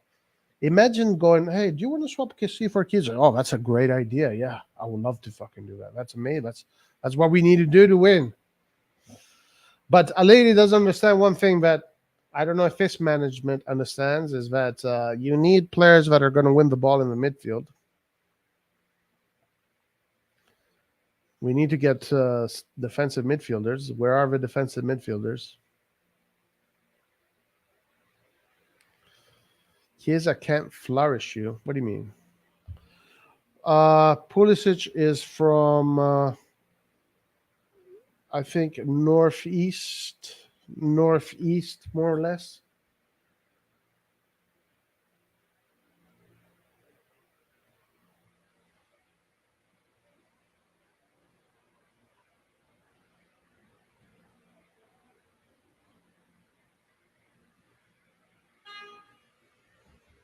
More or less northeast.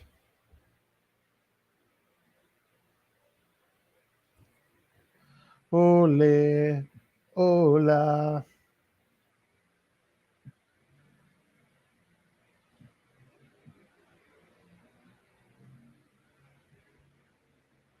Damn, these guys haven't scored yet. Nothing can take that ugly football out of a league. Nothing.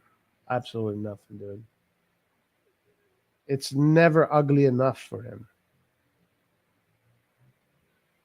For him, it's never ugly enough. Pulisic is from Pennsylvania. There you go. Hershey, Pennsylvania.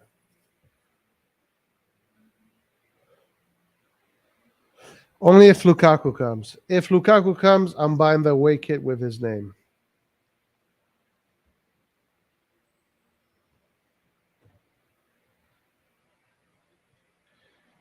If Lukaku comes, I'm definitely buying the away kit with his name, for sure.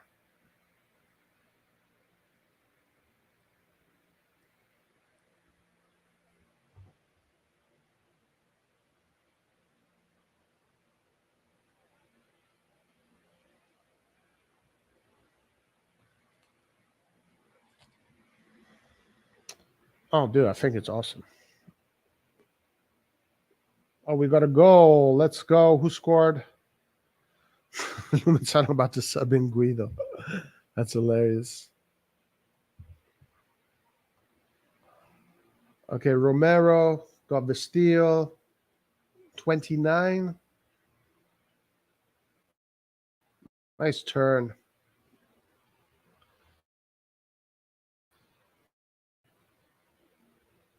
Colombo. Colombo gets his goal.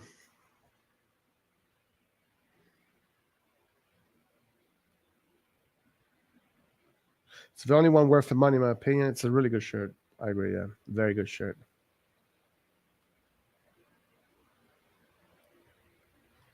Definitely a very good shirt.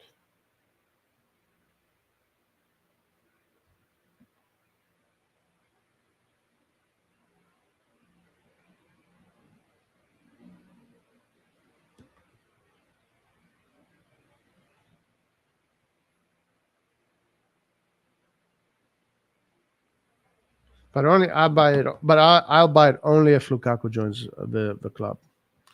If Lukaku joins the club, I'll buy his shirt. If not, nah. I'm not buying.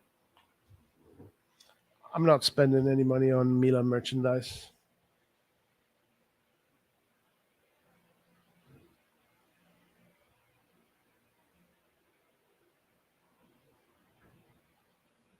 Shiba Inu burns 915 million SHIB tokens in epic week.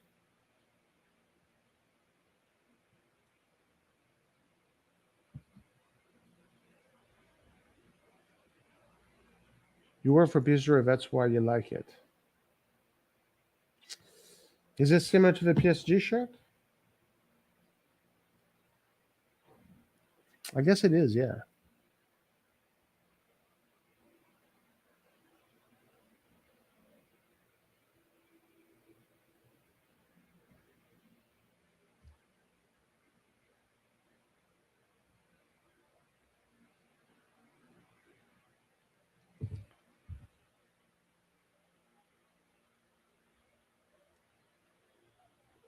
Fabio from Long Island.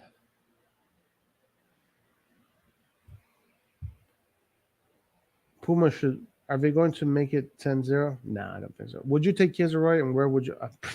Bro, I wouldn't even think about it twice, my man. Chiesa on the right wing, forget about it. Chiesa can play left wing, right wing, no problem.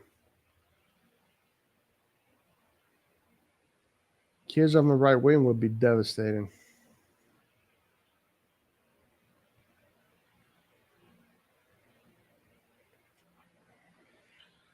Puma should be sued.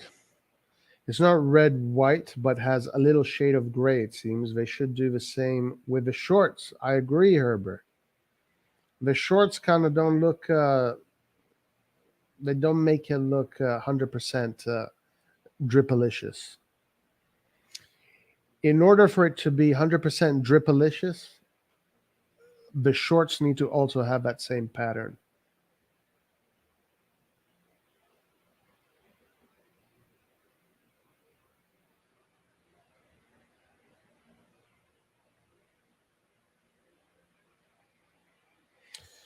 Or Chiesa as a striker, yeah. You can also use him as a striker.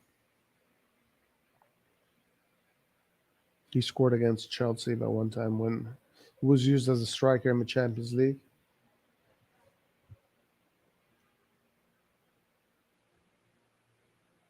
Uh-oh.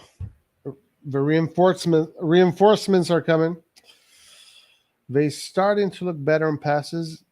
The Primavera kids are, yeah, right? You have to take 1 year to recondition him from Allegri ball. Yeah, all those players. Right, with Chiesa, you can only play on Sundays.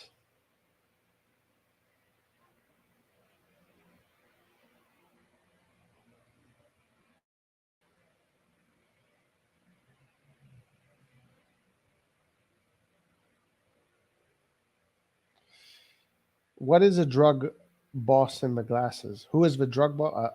I don't know. Probably Furlani. Scaroni.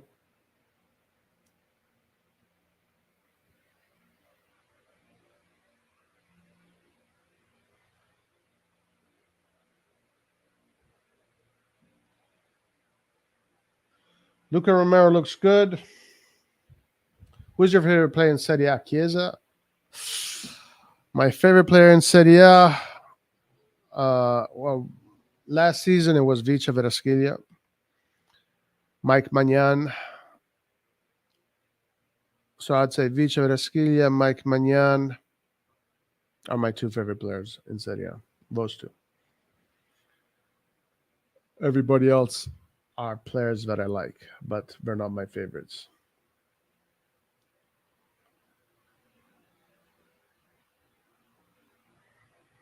CDK looks tall. Oh, CDK's not playing. Is CDK playing today? Was that CDK? That kid did look like CDK. My favorite is Benacerto and Solid Maker. I love Solid Makers. I freaking love Solid Makers. I love his energy. If Milan had the money to buy Vlahovic, I'm wondering how he would have been learning from Giroud. He chose Juve. We tried to get Vlahovic, but, you know, I mean, fuck. 75 million? 75 million? For Vlahovic?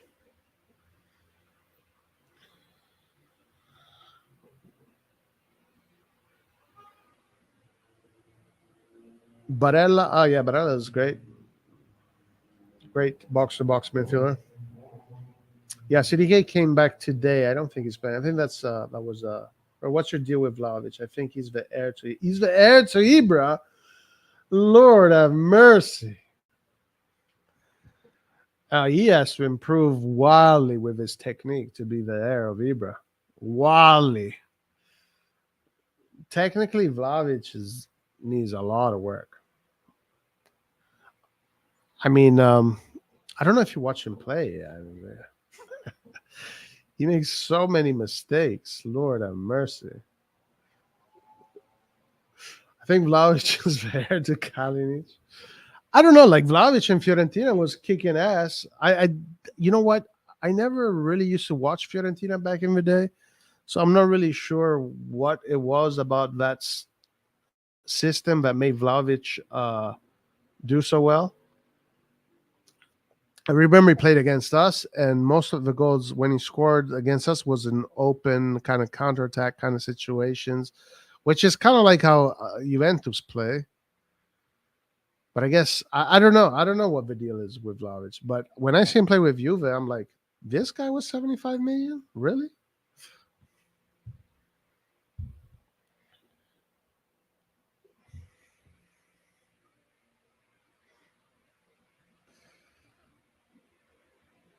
Bro, what have you not seen in the celebration? It's yeah, the celebration. The celebration, yeah, absolutely. Vlahovic has no right being mentioned in the same sentence with you, bro. He should have more like it. He just beat Ronaldo's record at Juve, did he? No way. Kalinic was the last Milan icon. I think Kalinic is literally the worst player that I've liked the least. If you tell me like what are the players that you really you like the least, the bottom of the list players, Kalinic is there for sure.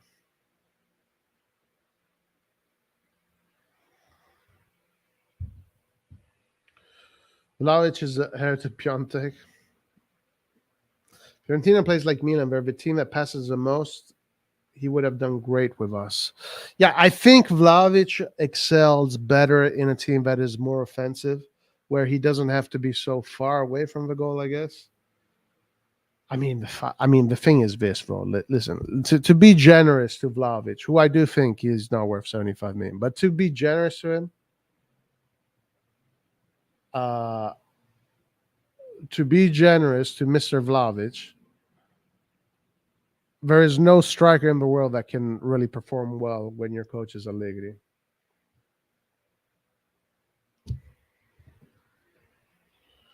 Luca Romero looks like he's about to be bullied in Serie A. Yeah, probably. Probably. Kalinic made you want to bleach your eyes. Oh, dude, he was so bad. He was so bad. This is a question for all you guys. Where would you rank Ibra with the top strikers of all time? Top 5, top 10, top 15? Strikers, top 10. Yeah. Blissett. Blissett? I don't know who Blissett is. What year did Blissett play?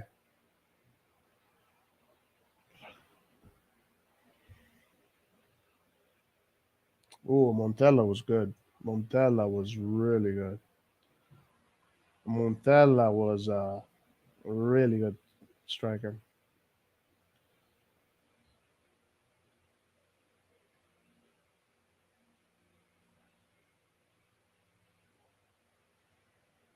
Thing is, there are a lot of if you just like talk about strikers and not, let's say, best players, right? Best top 10 players.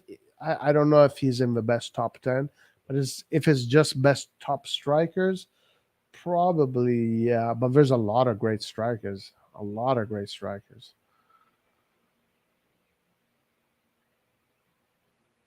So obviously you have the Ronaldo El Fenomeno has to be in the top 10. Marco Van Basten has to be in the top 10. There has to be a bunch of them from the olden era. The Gerd Mullers, Eusebio, these guys.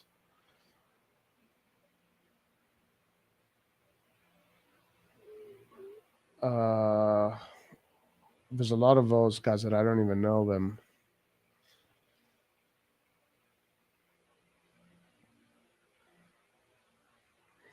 Thierry is Thierry in the top 10? What? Van Basten, Baca, and Silva are top 3 greatest Milan strikers.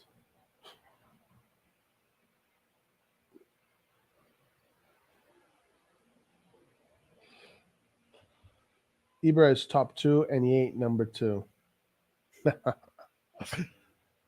Maybe 7 on the list. Joel Lerkmila, I'm more inclined to say top 10, but he is ever been a striker as complete as him? Someone so tall, technical, fast, agile, strong. What about Van Basten? Van Basten was very technical. Very technical. He was tall, maybe not as strong.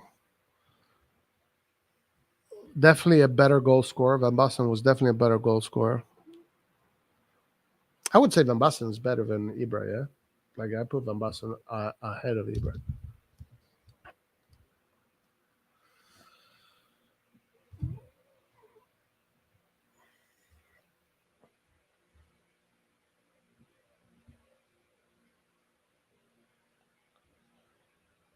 Another question for everyone. Who is the GOAT, Ronaldo or Messi?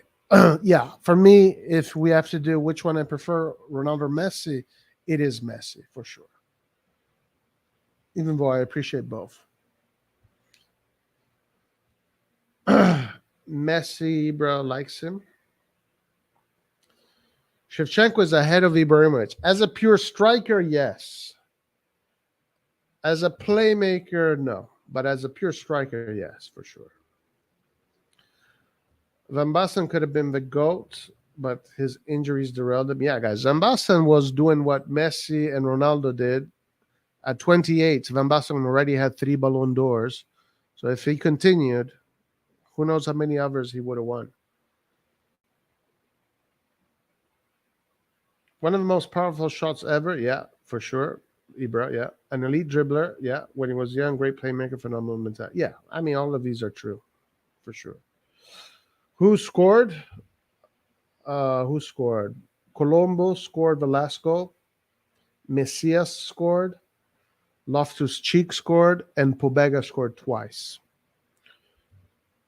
And Pulisic had a bunch of assists. For me, liking Zlatan was the best player as a whole for the last 25. Second only to Messi. Damn.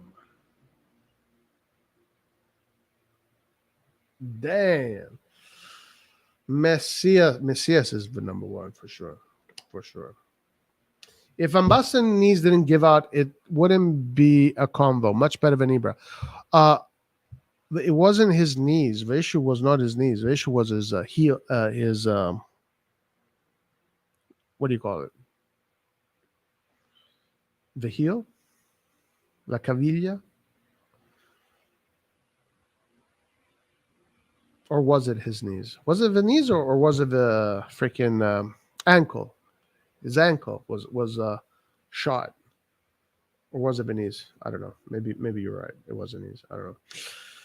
Van Basten, Gullit, Sheva, Inzaghi, 5 Ibrahimovic. From the modern era. Maybe Rivera should be there. Well, strikers. Van Basten. Well, Sheva has the record, no? Of goals. So some people might even argue Sheva should be number 1 in that list. And what about the Swedish guy, Nordahl? Doesn't he have a record also with goals? Bastian, Gullit, Sheva, Inzaghi, Ibrahimovic. Nice. That's a good quintet. Messi's a natural talent. Ronaldo seems fabricated in the lab. Sheva isn't above Ibra. His career was cut short. Ibra was in his prime since he wasn't. Yeah, the thing about Ibra, his career really made it crazy. His career is insane. And still accomplished so much. Mario Balotelli was ice as cold. Yeah, that's true. Mario Balotelli scored a lot of penalties. Almost never missed. Hey, Roy, looking at the reactions to Tonali from the Newcastle fans, and they seem to really like him. If he does great, it can only make the Serie A look better. True. That's a good point. A good perspective. I agree with that perspective. Bro, Loftus didn't score Colombo twice. Okay. Gotcha. Colombo scored twice. Pobega scored twice. And who else scored? Messias. Haaland is the next Ibra, not Vlahovic. The thing is, when I think of Ibra, I think of a very technical striker. Like, there are not many very technical strikers. Like, Haaland is not a super technical striker. But Haaland might be the greatest goal scorer of all time. But by the end of his career, Haaland might finish as the greatest goal scorer of his time. Like, of the world. Of ever. The number 1 that has ever been. Because if he continues like this, and he even gets better at scoring goals, like, he might finish his career with 2,000 goals. Who knows? This game is almost over, by the way. Second half was pretty uneventful. Okay, Gunnar Nordahl still remaining the player who scored more goals than Milan, than Sheva. I agree 100%. I 100% agree with this. Let's get Kissy. We need him. We need a warrior in the middle. Tonali transfer still hurts me, man. I have to watch Booty Cheeks with number 8 next season. Premier League fans are so focused on Tonali not smiling at Newcastle, they don't know he never smiled even at Milan. True. Yeah. There's a reason why he doesn't smile. I tre olandesi will never be repeated. 100% true. 100%. I mean, I don't know. I'm just being a little bit exaggerated, but this guy is he's like so young and he's already breaking records left and right. Yeah, he's a goal scoring machine. He is a goal scoring machine. Sportiello gets credit. Clean sheet. This game is over. I hope we keep Messias low wages and isn't scared to go forward. I think Emmanuel will go crazy here in that. Is Ali playing? I'm not sure. I haven't seen him. I don't know. It's been pretty uneventful. Let's be honest here. Second half, first half a little bit better, at least offensively. Second half, it's the guys from IFTV. I see. No, he looked. Look, Tonali looked really good. Tonali looked really good against them for first game. Move the ball around. Didn't lose any balls. Very good. Very good. All right. Well, guys, we saw the game 5-0. Game is over.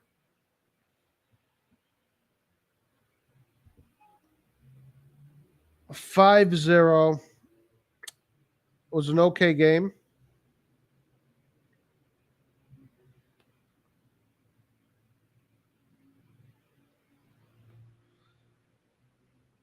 Tough to really say much about it.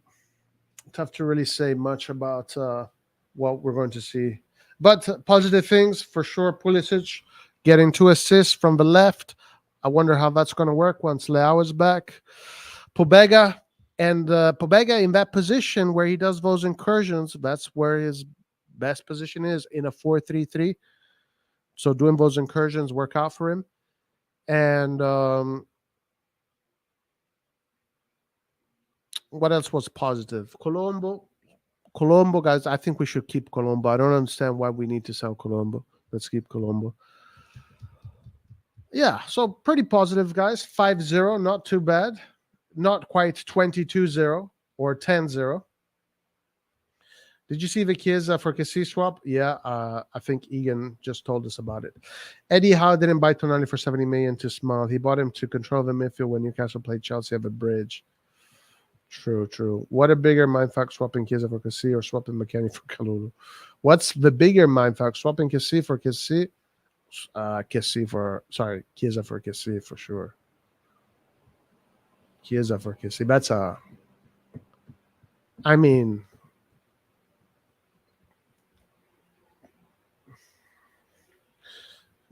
that's crazy. That's a win-win. That's a win for Barcelona. Because Kessie and the way he plays football has got nothing to do with Barcelona.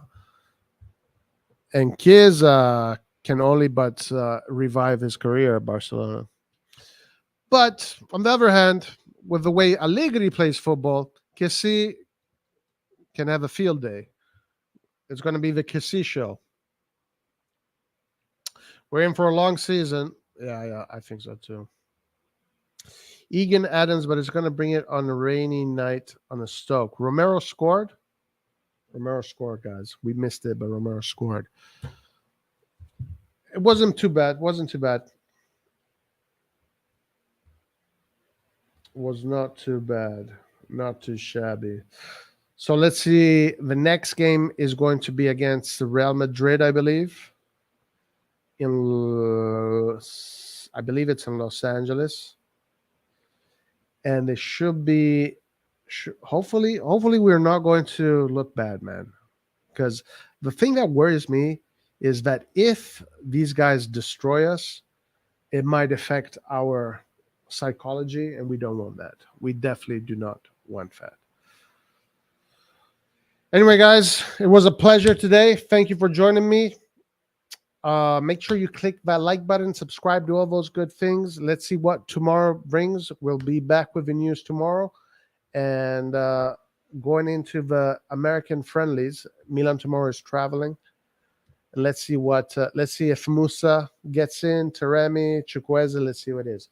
But guys, having said that, Forza Skynet, Forza Terminators, Forza Assets, and Forza Redbird. Have a great day wherever you are.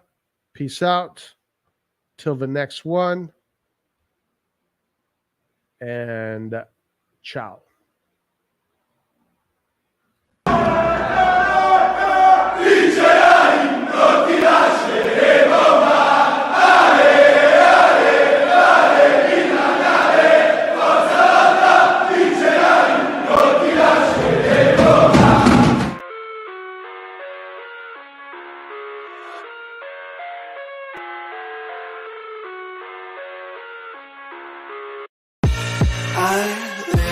inside my own world of make-believe. Kids screaming in the cradles, profanities. I see the world through ice covered in ink and bleach. Cross out the ones who heard my cries and watched me weep. I love everything. Fire spreading all around my room. My world's so bright, it's hard to breathe, but that's alright.